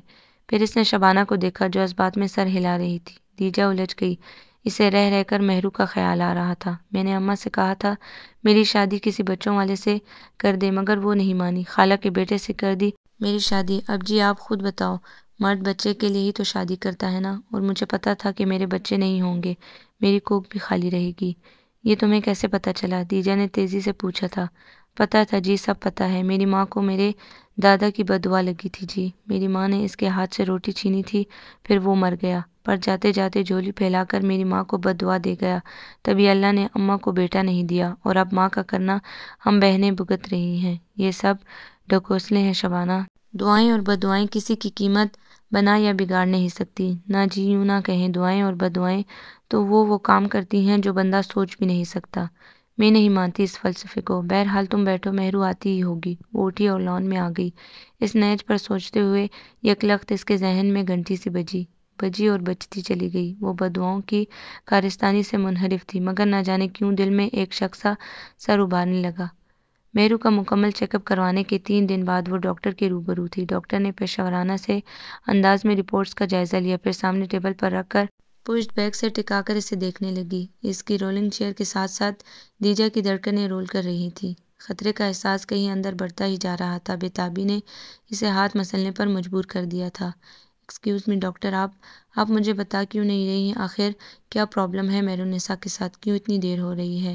خیر، دیر تو ایک اور ہی پہلو ہے اس چیز کا، خدا کی مصلحت ہم انسان نہیں جان سکتے، کچھ کاموں میں وہ دیر کرتا ہی ہے۔ یوں بھی اکثر کپلز کے یہاں تو شادی کے 10 سال بعد بھی اولاد نہیں ہوتی، کوئی بھی مسئلہ نہ ہونے کے باوجود، اور مہرالنساء کی شادی تو محض 10 ماہ ہوئے ہیں۔ دیجا بہت غور سے اس کی بات سن رہی تھی۔ بہرحال مہرالنساء کے کیس میں اس کی اپنی مرضی کا بھی عمل دخل ہے۔ پلیز ڈاکٹر، میں آپ کا مطلب نہیں سمجھی، پلیز آپ مجھے وضاحت سے بتائیے، اس نے بے چینی سے کہا تھا۔ ڈاکٹر نے ذرا آگے جھک کر کونیاں میز پر ٹکائیں اور ہاتھ کی انگلیاں آپس میں پھنسا لیں۔ یوں ہے مسز گیلانی کہ مہرالنساء کی رپورٹس کے مطابق وہ وقفے کے لیے باقاعدہ میڈیسن لیتی رہی ہیں۔ وٹ؟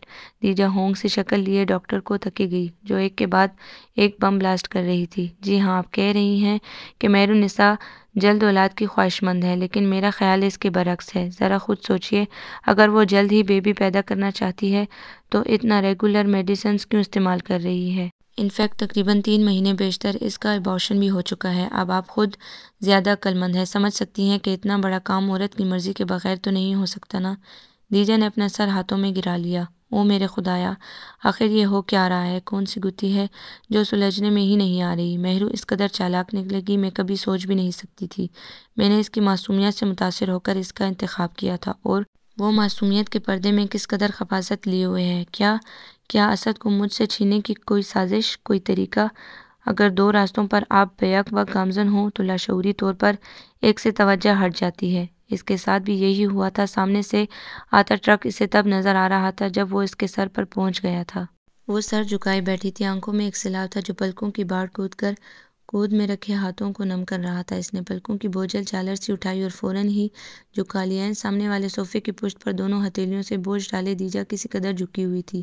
ایک ٹانگ کو اضطراری انداز میں حرکت دیتے ہوئے وہ جواب طلب نظروں سے اسے دیکھ رہی تھی۔ انداز میں پھاڑ کھانے والا عنصر غالب تھا۔ مہرالنساء نے بڑی مشقت سے گلے میں اٹکا گولا نگلا، سوکھے پیڑی جیسے ہونٹوں کو زبان سے تر کیا، اور بولی، میں نے اماں کو روکا تھا مگر وہ نہیں مانی۔ اس نے کہا تھا تیرے بعد مجھے 2 بیٹیاں اور بیانی ہیں، اور جب تک ان کی شادی نہیں ہو جاتی تو نے بچہ پیدا نہیں کرنا۔ اس کے رونے میں مزید شدت آ گئی تھی، سسکیاں کسی صورت تھمنے میں ہی نہیں آ رہی تھی۔ دوسری طرف دیجا کا بس نہیں چل رہا تھا کہ واقعی اس لڑکی کو پھاڑ کھائے۔ ہاں تم تو دودھ پیتی بچی ہو نا، ماں نے کہہ دیا اور تم نے مان لیا۔ کل کو وہ کنویں میں چھلانگ لگانے کو کہے گی تو وہ بھی کر لینا۔ وہ دونوں ہاتھ فضا میں بلند کیے اس پر برس رہی تھی۔ بے وقوف لڑکی، تمہیں اندازہ ہے کس قدر بڑا نقصان کر چکی ہو تم؟ مجھے نہیں تو کم سے کم اسد کو ہی بتا دیا ہوتا۔ صحیح کہا تھا زہرہ نے، تم غریبوں کو بغیر محنت کے مل جائے اور وہ بھی حیثیت سے بڑھ کر تو تم پھیل جاتے ہو۔ تمہارے علاج کے نام پر کتنا بٹور چکی ہیں تمہاری ماں، اور تم اس میں برابر کی شریک رہی ہو۔ مہرالنساء بیگم، میرا دل چاہ رہا ہے تمہیں اور تمہاری ماں کو اسی وقت شوٹ کر دوں۔ دیجا، اسد کی نسبتاً کرخت آواز نے اسے مزید کچھ بولنے سے روک دیا تھا۔ اس نے پہلی بار لب کشائی کی تھی۔ Please Dija, just leave this topic. Mehru تم اپنے کمرے میں جاؤ۔ اور مہرو تو جیسے اشارے کے انتظار میں تھی۔ دیجا نے مٹھیاں بھینج کر اسے جاتے دیکھا۔ اس کا تنفس بہت تیز ہو رہا تھا اور دھڑکن تیز تر۔ کیوں بھیجا ہے تم نے اسے اندر؟ دیجا کا لہجہ و انداز ویسا ہی تھا، درجت غصیلا پرتعش۔ اسد اس کے برعکس نرمی سے بولا، تم پہلے اسے ہی کافی ڈانٹ چکی ہو دیجا، جو ہونا تھا وہ تو ہو چکا، اب چیخنے چلانے سے کیا ہوگا؟ یوں بھی وہ اتنی قصوروار نہیں ہے، تم کیوں اس بیچاری کا خون خشک کر رہی ہو؟ بیچاری؟ تو اب وہ تمہیں بیچاری لگنے لگی ہے۔ اس کی پوری بات سے اپنے مطلب کا لفظ چننے میں اسے لمحہ ہی لگا تھا۔ اسد نے کچھ بے یقینی سے اسے دیکھا۔ وہ بالکل جاہل عورتوں کی طرح طعنہ دے رہی تھی۔ وہ بڑک اٹھا۔ To hell with you. اس نے ٹیبل پر پڑی گاڑی کی چابی اور موبائل اٹھا کر بغیر اس کی طرف دیکھے تیزی سے باہر نکل گیا۔ دیجا نے اسے باہر جاتے دیکھا اور کمرے میں پڑی چیزیں اٹھا کر پھینکنی شروع کر دی۔ ذرا سی دیر میں کمرے کی حالت ابتر ہو چکی تھی۔ وحشت بڑھتی جا رہی تھی، غبار پھیلتا جا رہا تھا۔ کتنے ہی لمحے خاموشی سے سرک گئے تھے جب اس نے دروازے پر دستک سنی۔ بیڈ پر اوندے منہ لیٹے اس نے کانوں میں انگلیاں ٹھونس لی۔ دستک تیز ہوئی، پھر کچھ اور تیز۔ اس نے سلگ کر تکیہ سر پر رکھ لیا۔ وہ کچھ بھی سننا نہیں چاہ رہی تھی۔ دروازہ ایک تواتر سے بجنے لگا، ساتھ ساتھ اسد کی آواز ابھری، دیجا دروازہ کھولو۔ پہلے اس کی آواز سپاٹ تھی، کسی بھی تاثر سے آ رہی، پھر سختی سے مٹ آئی۔ دیجا دروازہ کھولو۔ کمرے میں وحشت بڑھنے لگی۔ دل کا غبار دماغ تک رسائی حاصل کر گیا اور وہ وارڈروب کے نچلے حصے سے ایک بڑا سا بیگ نکال لائی اور اس میں اپنا ضروری سامان ٹھونسنے لگی۔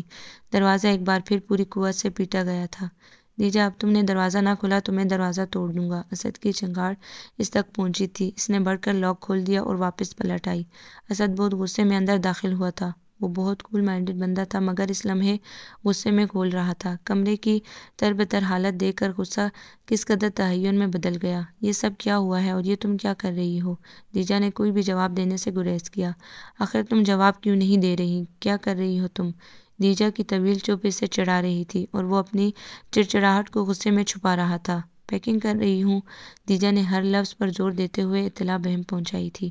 نظر آ رہا ہے مجھے، لیکن کیوں کر رہی ہو؟ میں کراچی جا رہی ہوں۔ کیوں؟ اسد نے اسے بازو سے پکڑ کر سیدھا کیا۔ وہ جو جھک کر بیگ میں کپڑے ٹھونس رہی تھی، یوں کھینچے جانے پر اس کے سینے سے آ لگی۔ کیوں؟ کس لیے؟ کس طرح؟ یہ سب جاننے کی آپ کو قطعاً ضرورت نہیں ہے مسٹر اسد گیلانی۔ آپ بہت اطمینان سے رہو اپنی بیچاری کے ساتھ۔ اس نے جھٹکے سے اپنا بازو اسد کی گرفت سے آزاد کروایا تھا۔ I can't believe Dija, I can't believe this. تم ابھی تک اسی ایک لفظ کے پیچھے پڑی ہوئی ہو۔ آخر کیوں تم جاہلوں کی طرح بیہیو کر رہی ہو؟ کیا کچھ نہیں تھا؟ اسد کے لہجے میں آنکھوں میں ترحم، تحیر، تعصب۔ کیوں نہ بیہیو کروں میں جاہلوں کی طرح؟ میرے گھر میں میری کوئی حیثیت نہیں ہے۔ ایک دوسری عورت میرے گھر پر قابض ہو رہی ہے۔ میرا شوہر مجھ سے چھینا جا رہا ہے اور میں خاموش تماشائی بنی رہوں؟ کون چھین رہا ہے؟ تمہارا شوہر۔ مہرالنساء چھین رہی ہے، وہ حلق کے بل چیخی تھی۔ اسد نے اسے دونوں کندھوں سے تھام کر جھنجھوڑ ڈالا۔ ہوش میں آؤ دیجا، وہ بے ضرر سی لڑکی کیا چھینے گی مجھے تم سے؟ وہ بے ضرر نہیں ہے اسد، ہرگز بھی بے ضرر نہیں ہے۔ وہ چہرہ دونوں ہاتھوں میں چھپا کر رو دی۔ اسد نے اسے باہوں میں بھر لیا۔ وہ شدید قسم کی غلط فہمی کا شکار ہوئی تھی۔ اسد اس کا سر تھپک رہا تھا، لیکن خاموش کروانے کی مبہم سی کوشش بھی نہ کی تھی اس نے۔ شاید اس طرح غبار دھل جاتا۔ وہ بات جو وہ کئی دن سے محسوس کر رہا تھا، آج پہلی بار اس کے منہ سے سنی تھی۔ خود کو تو وہ رد کر سکتا تھا، مگر اب جب کہ وہ کہہ چکی تھی تو سوچنے کی گنجائش نہ تھی۔ اضطراب لازم تھا۔ دیجا، میں صرف آج وضاحت کر رہا ہوں، دوبارہ نہیں کروں گا۔ مہرالنساء سے شادی کرنے کے لیے مجھے تم نے فورس کیا تھا، بقول تمہاری یہ ایک معاہدہ ہے۔ ہاتھ بڑھا کر دیجا کے گالوں سے آنسوؤں کے موتی چنے تھے۔ معاہدوں کے بھی چند اصول ہوا کرتے ہیں دیجا ڈیئر، اور وہ چند اصول ہمیں ہر صورت پورے کرنے پڑے ہیں، چاہے کتنی ہی مجبوری کیوں نہ ہو۔ میں بھی وہی اصول پورے کر رہا ہوں۔ پلیز دیجا، مجھ پر شک کر کے مجھے میری ہی نظروں میں مت گراؤ۔ اس کا لہجہ دھیما مگر سلگتا ہوا تھا۔ اس کی نگاہوں کی تپش دیجا نے اپنے اندر بھی محسوس کی تھی۔ آنسو ایک بار پھر بہہ نکلے۔ میں تم پر تو شک نہیں کر رہی ہوں۔ اسد نے ہاتھ اٹھا کر اسے بولنے سے روک دیا۔ میں چاہوں گا کہ آنے والے دنوں میں اس قسم کی مغالطات تمہارے ذہن میں نہ پلنے پائیں۔ مہرو واقعی معصوم ہے، دیجا اپنی ماں کے ہاتھوں میں کھلونا۔ اس کی ماں نے اس طرح سے برین واشنگ کی ہے کہ وہ کچھ بھی نہ کر پائی، لیکن اب ایسا کچھ بھی نہیں ہوگا۔ کچھ آیا سمجھ میں یا نہیں؟ آخر میں وہ کچھ ہلکے پھلکے سے انداز میں دریافت کر رہا تھا۔ دیجا نے گال رگڑتے ہوئے سر ہلا دیا، لیکن ایک پانس تو اب بھی تھی۔ اور تم مہرو سے کوئی باز پرس بھی نہیں کرو گی؟ دیجا نے پھر سے سر ہلا دیا۔ آخر ساری ہمدردیاں مہرو کے لیے ہی کیوں ہیں؟ ایک ہی سوال کی بازگشت سنائی دے رہی تھی۔ اور ہاں، اٹھتے ہوئے اس کا ہاتھ تھام کر اسے بھی کھڑا کر دیا۔ اسد دیجا سے محبت کرتا تھا، کرتا ہے اور کرتا رہے گا، چاہے بیچ میں کتنی ہی مہرو کیوں نہ آ جائے، سمجھی کچھ؟ اسد نے اس کی ناک دھیرے سے کھینچتے ہوئے شوخی سے پوچھا تھا۔ دیجا نے چھیم کر اس کے گلے میں باہیں حمائل کر دیں اور اس کے سینے پر سر رکھتے ہوئے اپنے گرد اس کا مضبوط حصار محسوس کیا تھا۔ پانس کسی قدر نکل چکی تھی۔ وحشت سر پر پیر رکھے بھاگ گئی تھی۔ بہت عرصے بعد ان کے کمرے میں رقص کرتی محبت بھری تنہائی اتری تھی، اور یہ شاید اسی تنہائی کے سرانگیز فسوں کا اعجاز تھا کہ وہ ایک روتے بلکتے وجود کو یکسر فراموش کر بیٹھے تھے، جس نے چھوٹی عمر میں شعور کا دامن تھاما، جسے اس کی معصومیت مار گئی تھی، جو اپنی جنم دینے والی کے ہاتھوں چابی کی گڑیا بنی رہی تھی، اور جس نے اپنی بہنوں کو دلہن بنا دیکھنے کے شوق میں اپنے وجود کا حصہ ختم کر ڈالا تھا۔ وقت کی سبک رفتار جاری و ساری تھی، اور اس سبک رفتاری میں ڈگمگاہٹ کا سبب محض چند الفاظ بنے تھے جس میں مہرو کے ماں بننے کی خبر دی گئی تھی۔ وہ ششدر سی ڈاکٹر کا منہ تکے گئی، جیسے یہ کوئی انہونی ہو، بہت ہی ناقابل یقین بات۔ وہ خوش تھی، بے انتہا خوش، بلکہ اپنے احساسات کے اظہار کے لیے اسے خوشی کا مکمل اور بھرپور لفظ چھوٹا لگ رہا تھا۔ ساکت تالاب میں پتھر پھینک دینے سے سطح اب جس طرح ارتعاش کے زیر اثر جھوم اٹھتی ہے، لہریں ایک کنارے سے دوسرے کنارے تک رقص کرتی ہوئی اپنی حیات کا مسرت دیتی ہیں، کچھ ایسا ہی حال اس کے دل کی امید کا تھا، جو خوشی سے پھولے نہ سما رہی تھی۔ اس کا بس نہیں چل رہا تھا کہ گزرے وقتوں کی یاد تازہ کرتے ہوئے دیسی گھی کے چراغ روشن کر کے جشن منائے، یا کسی بلند مقام پر چڑھ کر چیخ چیخ کر اعلان کرے، اور اس خوشی کے زیر اثر وہ یکسر فراموش کر چکی تھی کہ تخلیق کے ادوار اسے نہیں مہرو کو پورا کرنے ہیں۔ اور اس رات اسد کے بازو پر سر رکھے اس نے کتنی ہی باتیں اس ادھوری جان کے بارے میں کر ڈالیں، جس کی نامکمل رگوں میں روح بھی نہیں پھونکی گئی تھی۔ میں اس کا نام بہت خوبصورت سا رکھوں گی، جہانگیر، شاہ جہاں یا ایسا ہی کوئی اور۔ سنا ہے نام تقدیر پر اثر انداز ہوتے ہیں، اور اگر لڑکی ہوگی تو اس کا نام نور جہاں رکھوں گی، ہے نا اسد؟ اچھا نام ہے نا؟ نوراف کتنا پیارا ہوگا نا وہ، بالکل تمہاری طرح، اس کی آنکھیں، ناک، ہونٹ، پیشانی، بال، سب کچھ تم سا ہوگا۔ اسد تم چپ کیوں ہو؟ جواب کیوں نہیں دیتے؟ ہے نا وہ تمہارے جیسے ہوگا نا؟ ذرا سی گردن موڑ کر وہ تائید چاہ رہی تھی۔ اسد مثبت انداز میں مسکرایا، پھر اس کے چہرے پر بکھری لٹیں سمیٹتے ہوئے بولا، دیجا۔ وہ مگن سی اس کی شرٹ کے بٹنوں سے کھیل رہی تھی۔ دیجا، مہرو میرا انتظار کر رہی ہوگی۔ دیجا کے ہاتھ یکلخت ڈھیلے پڑ گئے، اور اس نے کچھ توقف سے اپنا سر اس کے بازو سے ہٹا لیا۔ اس کا چہرہ اس وقت بے حد سپاٹ تھا، کچھ دیر قبل والی خوشی بھی کہیں نہ تھی۔ وہ جب اس کے تاثرات جاننے میں ناکام رہا تو دھیرے سے اس کی پیشانی چھو کر باہر نکل گیا۔ انتظار کے لمحات واقعی بڑے جاں گسل ہوتے ہیں، لیکن ان لمحات میں بھی بڑی مٹھاس ہوتی ہے۔ وہ اسی مٹھاس کے زیر اثر ہر طرح سے مہرو کا خیال رکھ رہی تھی، اتنی تمام تر ناپسندیدگی کے باوجود اس سے باتیں کرتی تھی، کون سی خوراک کتنی مقدار میں لینی چاہیے اور کون سی چیز آنے والے وجود کے لیے فائدہ مند ثابت ہوگی، وہ ہر بات کا دھیان رکھتی تھی۔ اور پھر رات کے پچھلے پہر وہ اپنا آپ مہرو کی جگہ رکھ کر خوش فہمی کے بستر پر سو جاتی تھی۔ اس دن وہ مارکیٹ سے لوٹی تھی، ڈھیر ساری شاپنگ کر کے، چھوٹے چھوٹے فراکس، جرابیں، پیمپرس، ننھی منھی چوڑیاں، ڈھیر و ڈھیر کھلونے اور اسی قسم کی دوسری چیزیں۔ پانی پینے کے ارادے سے وہ کچن میں آئی تھی اور اسد کو دیکھ کر رک گئی تھی، پھر کچھ سوچتی ہوئی بے آواز قدموں سے اس کے پیچھے آن رکی۔ کیا کر رہے ہو؟ اس کا مقصد پورا ہو گیا تھا۔ اسد جانے کس دھیان میں تھا، یوں مخاطب کیے جانے پر ٹھٹک گیا، اور اس کے ٹھٹکنے پر دیجا کے کہکے آؤٹ آف کنٹرول ہوئے جا رہے تھے۔ اسد نے اسے مصنوعی خفگی سے گھورا، پھر خود بھی ہنس دیا۔ لائٹ پرپل کلرز کی ہاف سلیو شرٹ پر ملٹی شیڈ دوپٹہ لیے وہ بہت فریش لگ رہی تھی۔ بالوں کو کلپ نے جکڑ رکھا تھا۔ کچھ نہیں، مہرو کے لیے جوس نکال رہا تھا۔ تم لوگی؟ ٹن کی ٹوپ کھینچ کر گلاس میں جوس انڈیلتے ہوئے پوچھ رہا تھا، پھر اس کا جواب سنے بغیر ہی باہر نکل گیا تھا۔ اس کا رخ مہرونسا کے بیڈ روم کی جانب تھا۔ دیجا وہیں کھڑی رہی، خاموش، متفکر۔ عجیب بات تھی، یہی کام اسے کرنا تھا، مگر اسد کو کرتا دیکھ کر وہ پریشان سی ہو گئی تھی۔ اس وقت بھی ٹی وی کے سامنے بیٹھی ہوئی وہ چینل پر چینل بدل رہی تھی، لیکن زہر پوری طرح سے ان دونوں میں اٹکا ہوا تھا۔ دیجا، میں اور مہرو واک کے لیے جا رہے ہیں، تم بھی ہمارے ساتھ چلو۔ اس نے مڑ کر دیکھا، مہرو عورت کا مکمل سراپا لیے اسد کے پہلو میں ہنستی مسکراتی کھڑی تھی۔ دیجا کے ہاتھوں میں خفیف سا لرزہ طاری ہو گیا، وہ دونوں ایک مکمل تصویر کی مانند لگ رہے تھے۔ تو کیا اس پہلو میں اب میری جگہ نہیں رہی؟ اس نے سوچا، اور آنکھوں کے سامنے وہ پل پھیل گیا جب اس نے مہرو سے کہا تھا، مہرو میں اور اسد ڈنر کے لیے جا رہے ہیں، تم چینج کر کے سو جاؤ۔ کہاں کھو گئی یار، چلو نا، تم بھی فریش ہو جاؤ گی۔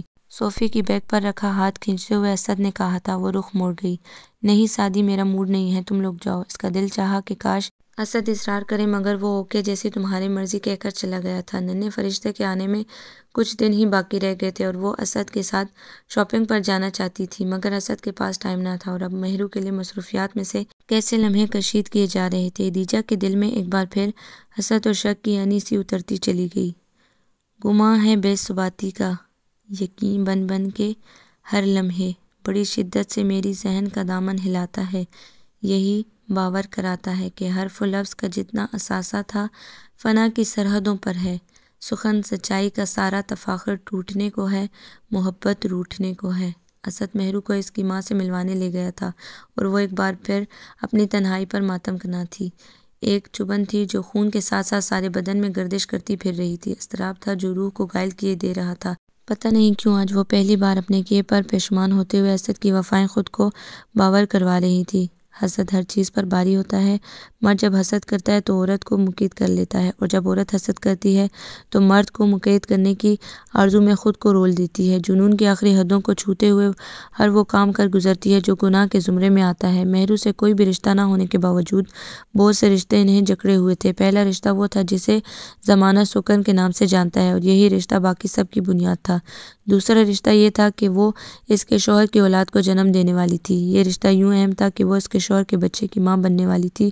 تیسرا اور آخری رشتہ حسد کا تھا، جلن کا تھا، جس نے شک کی کوکھ میں پرورش پائی تھی۔ پہلے جس بچے کے آنے کے وہ دن گن رہی تھی، اب اسی سے متنفر ہو چلی تھی۔ یہ یقین کامل ہو چکا تھا کہ اگر مہر النساء ماں بن گئی تو وہ خود اسد کو کھو دے گی، اور یہی وہ نہیں چاہتی تھی۔ ٹی وی اسکرین سے نظریں ہٹا کر اس نے مہر النساء کو دیکھا، جس کی رنگت میں زردی کا مزید اضافہ ہوتا جا رہا تھا۔ چہرے پر تکلیف کے آثار میں کسی قدر شدت آ گئی تھی۔ اسکرین پر دوبارہ نظریں ٹکاتے ہوئے اس نے اپنے ذہن میں کھچڑی سی پکتی محسوس کی۔ منزل بس چند قدم کے فاصلے پر تھی۔ اس نے سوچا قلعہ مسمار کیا جا سکتا ہے۔ اوکے مہرو، میں اپنی فرینڈ کی طرف جا رہی ہوں۔ وہ ریموٹ کاؤچ پر پھینکتے ہوئے اٹھ کھڑی ہوئی۔ اس کے کہنے پر مہرو کے چہرے پر گھبراہٹ ابھر آئی تھی۔ وہ میں نے آپ سے کہا تھا نا۔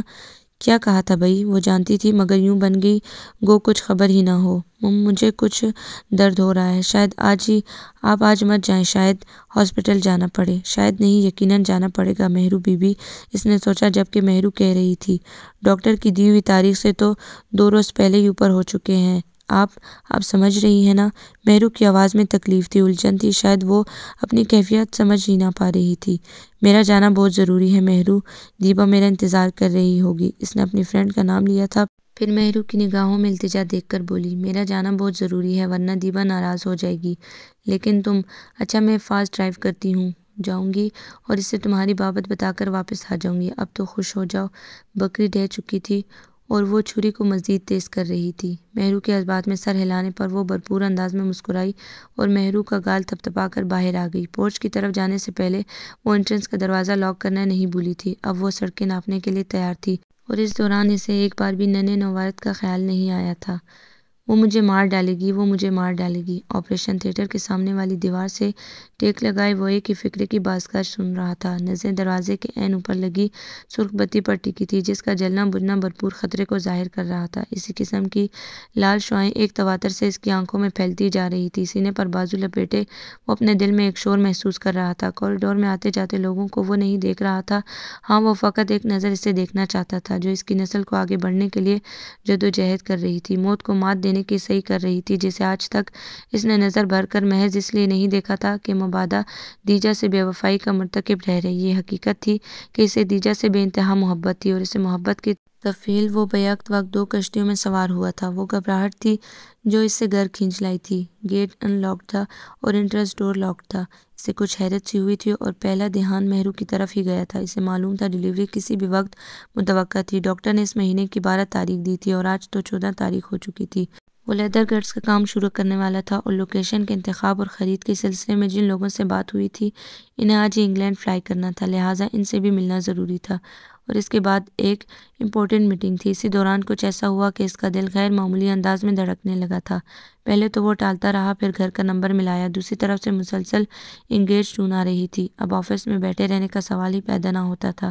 تب اس نے میٹنگ کینسل کی اور گھر آ گیا، جہاں اس لمحے ہو کا سا عالم تھا۔ چوکیدار کچھ دن سے چھٹی پر تھا، وہ کچھ لمحے وہیں کھڑا رہا، پھر گاڑی کی طرف آ گیا۔ فرنٹ سیٹ پر بیٹھ کر وہ سیفٹی بیلٹ باندھ رہا تھا جب ایک عجیب سا احساس ہوا تھا۔ وہ ٹھٹک گیا۔ ایک آواز تھی، بہت مدھم سی۔ اس نے غور سے سننے کی کوشش کی، پھر جیسے وہ تمام تر حسیات بیدار ہو گئیں، وہ گاڑی سے نکل آیا اور آواز کے تعاقب میں گلی کی طرف آ گیا۔ یہ گلی گھر ہی کا ایک الگ تھلگ حصہ تھی۔ گھر کے پچھلے حصے کی ایک کھڑکی اس کی طرف کھلتی تھی، گلاس ڈور کی دوسری طرف اسے جو کچھ نظر آیا وہ بے حد غیر یقینی تھا۔ اس نے گلاس پر ہاتھ رکھ کر مہرو کو تسلی دینی چاہی، پھر تیزی سے پورچ کی طرف آ گیا۔ اس کے پاس انٹرنس کی ڈپلیکیٹ چابی تھی، مگر کہاں یہ اسے معلوم نہ تھا۔ کوٹ کی جیبیں کھنگالتا وہ گاڑی کی طرف آیا تھا، ڈیش بورڈ پر بھی چابی نہ تھی۔ اس نے بریف کیس کھول کر سیٹ پر الٹ دیا اور بالآخر چابی مل گئی۔ وہ جتنی جلدی کر رہا تھا اتنی ہی دیر ہو رہی تھی۔ سیڑھیوں میں رکھے گملے سے ٹھوکر کھائی تھی، چابی ہاتھ سے نکل کر لان کی گھاس میں کھو گئی تھی۔ اس کے سوچنے سمجھنے کی صلاحیت اسی لمحے جیسے مفقود ہوئی جا رہی تھی۔ اس نے ایک بار پھر چابی تلاش کی، کانپتے ہاتھوں سے لاک کھل ہی نہیں رہا تھا۔ یہ وقت ہی ایسا تھا کہ ہاتھ پاؤں ٹھنڈے ہوئے جا رہے تھے۔ اس سا مضبوط اعصاب کا بندہ بھی ڈگمگایا ہوا تھا۔ دروازہ کھلنے کے ساتھ ہی گیس کی نہایت ناگوار بو اس کے نتنوں سے ٹکرا کر سانسوں میں اتر گئی تھی۔ وہ پرواہ کیے بغیر مہرو تک آ پہنچا تھا، جو تکلیف کی شدت سے نڈال ہوئے جا رہی تھی۔ اسد نے اسے بازو میں بھر کر کار کی پچھلی سیٹ پر لٹایا تھا اور بہت ریس ڈرائیو کرتے ہوئے اگلی پچھلی گاڑیوں اور ٹریفک سگنلز کی پرواہ کیے بغیر ہاسپٹل پہنچا تھا۔ اس کے اعصاب چٹکے ہوئے تھے اور وہ سمجھ نہیں پا رہا تھا کہ آخر یہ سب کیا اور کیسے ہوا۔ مہرو آپریشن تھیٹر میں تھی اور ڈاکٹر نے کہا تھا بہت دیر ہو چکی ہے، زچہ اور بچہ دونوں کی جان خطرے میں ہے۔ اور تب سے اب تک وہ یوں ہی دیوار سے ٹیک لگائے کھڑا تھا۔ ایک ایک ورق الٹا جا رہا تھا، ایک ایک پیج کھل رہا تھا۔ گزرے دنوں کے کتنے ہی پل فلم کی طرح اس کے سامنے چل رہے تھے۔ کچھ دیر قبل دیجا نے موبائل پر کانٹیکٹ کیا تھا۔ اسد اس کی آواز سننا نہیں چاہتا تھا۔ وہ جان چکا تھا کہ انٹرنس ڈور لاک کرتے وقت سوئی گیس کا والو کس نے کھول دیا تھا۔ وہ اس کی شکل دیکھنے کا مطمئنہ بھی نہ تھا، لیکن اس کے باوجود ہاسپٹل کا نام بتا کر اس نے موبائل آف کر دیا تھا۔ اس کے ذہن میں اس لمحے صرف مہرو تھی، باقی ایک محب چپ تھی۔ ایک خلا تھا، طویل خلا، ذہن و دل پر جیسے دھند چھائی ہوئی تھی، جس کے زیر اثر وہ دعا بھی نہیں کر پا رہا تھا۔ تبھی اس نے اپنے نزدیک ایک آواز سنی تھی، لیکن اس کی طرف دیکھا نہ تھا۔ اس نے ایک بار پھر اسد کو پکارتے ہوئے اس کا کندھا ہلایا تھا، تب اس نے ذرا سی گردن موڑ کر دیجا کی طرف دیکھا تھا۔ مہرو! اسد کی نگاہوں کی سرد مہری نے اسے گڑبڑانے پر مجبور کر دیا تھا۔ اسد نے گردن موڑ کر نظریں واپس آپریشن تھیٹر کے دروازے پر ٹکا دیں اور بولا، آپریشن تھیٹر میں ہے اور ڈاکٹر نے کہا اس کی جان خطرے میں ہے۔ یو ڈونٹ وری اسد، اس سے کچھ نہیں ہوگا، ہمارا بیبی بالکل ٹھیک ہوگا۔ اب کے اسد نے جھٹکے سے گردن اس کی طرف موڑ لی تھی۔ وہ کیسی مطمئن نظر آ رہی تھی، جیسے کوئی بات ہی نہ ہو۔ کیا وہ اپنے کیے پر شرمندہ نہیں ہے؟ وہ اس سے پوچھنا چاہتا تھا اور کہنا چاہتا تھا، صرف بچہ ہی نہیں، بچے کو جنم دینے والی کی بھی جان خطرے میں ہے، لیکن وہ نہیں کہہ پایا تھا کیونکہ ڈاکٹر نے اس کی توجہ اپنی جانب مبذول کروا لی تھی۔ ویری سوری مسٹر اسد، آپ نے مریضہ کو لانے میں بہت دیر کر دی ہے۔ ہم نے پوری کوشش کی لیکن ہم انہیں نہیں بچا سکے۔ ڈاکٹر تسلی آمیز نگاہوں سے اسے تک رہا تھا۔ اسد کی نگاہیں ڈاکٹر کے ہرے گاؤن سے ہوتی ہوئی بند ہو گئی، گردن نڈال ہو کر پیچھے کی طرف لڑک گئی۔ اس نے بڑی محبت سے براؤن کمبل میں لپٹے اس ننھے وجود کو دیکھا تھا اور جھک کر اس کے پھولے پھولے گالوں پر اپنے ہونٹ رکھ دیے تھے۔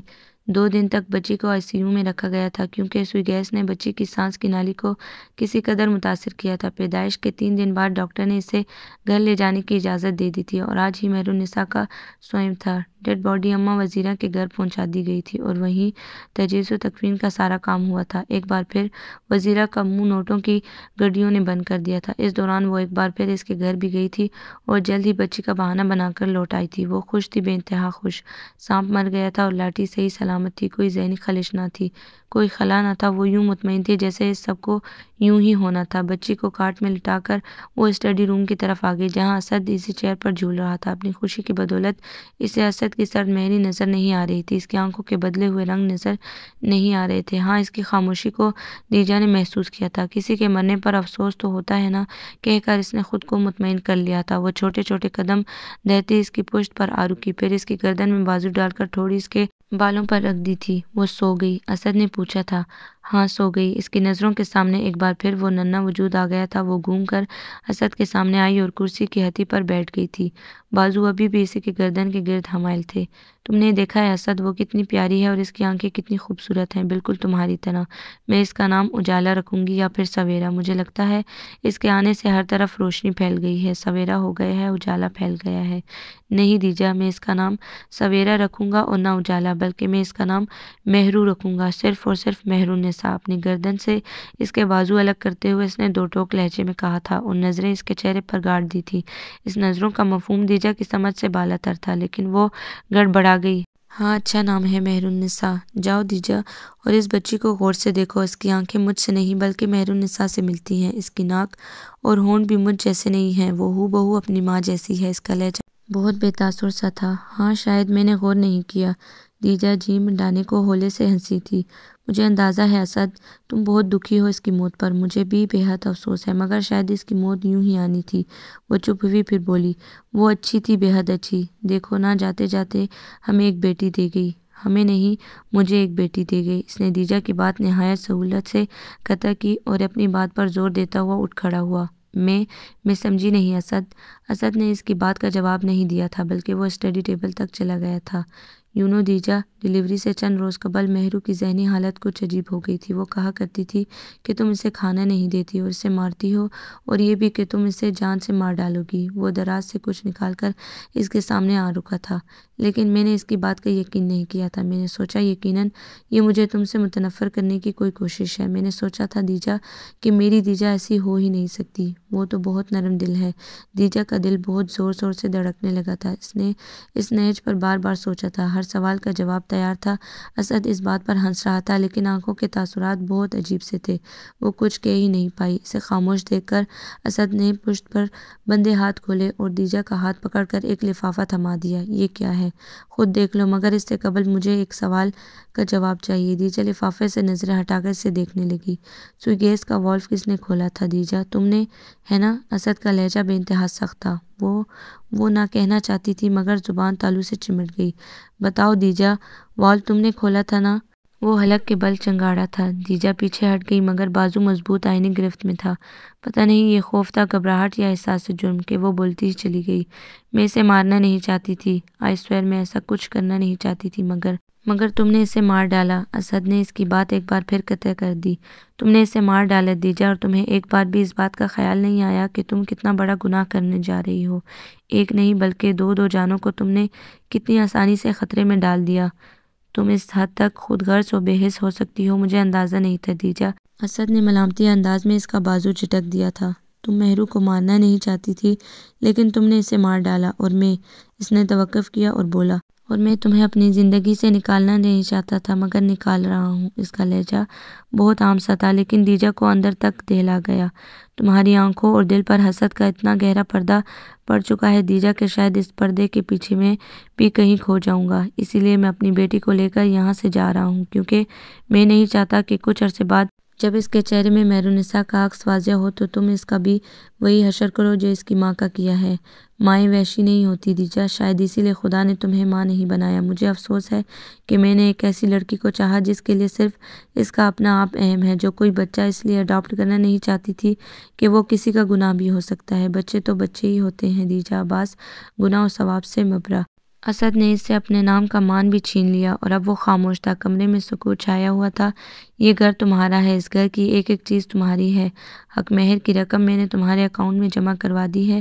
میں اب تمہارے نام کے ساتھ اپنا نام بھی جوڑا رہنے نہیں دینا چاہتا ہوں۔ یوں بھی بے حس و خود غرض لوگوں کو تنہا ہی رہنا پڑتا ہے۔ کیا تم مجھے معافی مانگنے کا ایک موقع بھی نہیں دو گے اسد؟ معافی کس سے مانگوں گی دیجا؟ مہرو تو مر چکی۔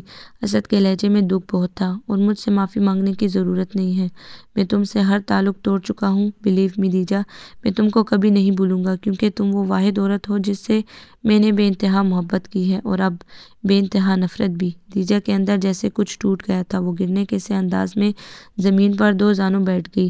وہ ہاتھ بڑھا کر اپنے اشک سمیٹنا چاہتی تھی، لیکن وہ بڑھتے چلے گئے۔ خود میں رکھے ہاتھ اس برسات میں بے طرح بھیگ رہے تھے۔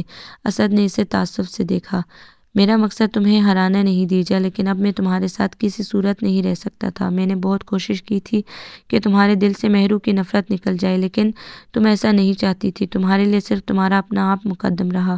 تم نے ہمیشہ اپنی ذات کو اہمیت دی، اور اگر آج تم خالی ہاتھ ہو تو بھی محض اپنی ہی وجہ سے۔ میں تمہارے لیے دعا کروں گا کہ تم پرسکون زندگی گزارو اور ضمیر کی چبھن تمہیں سونے دے۔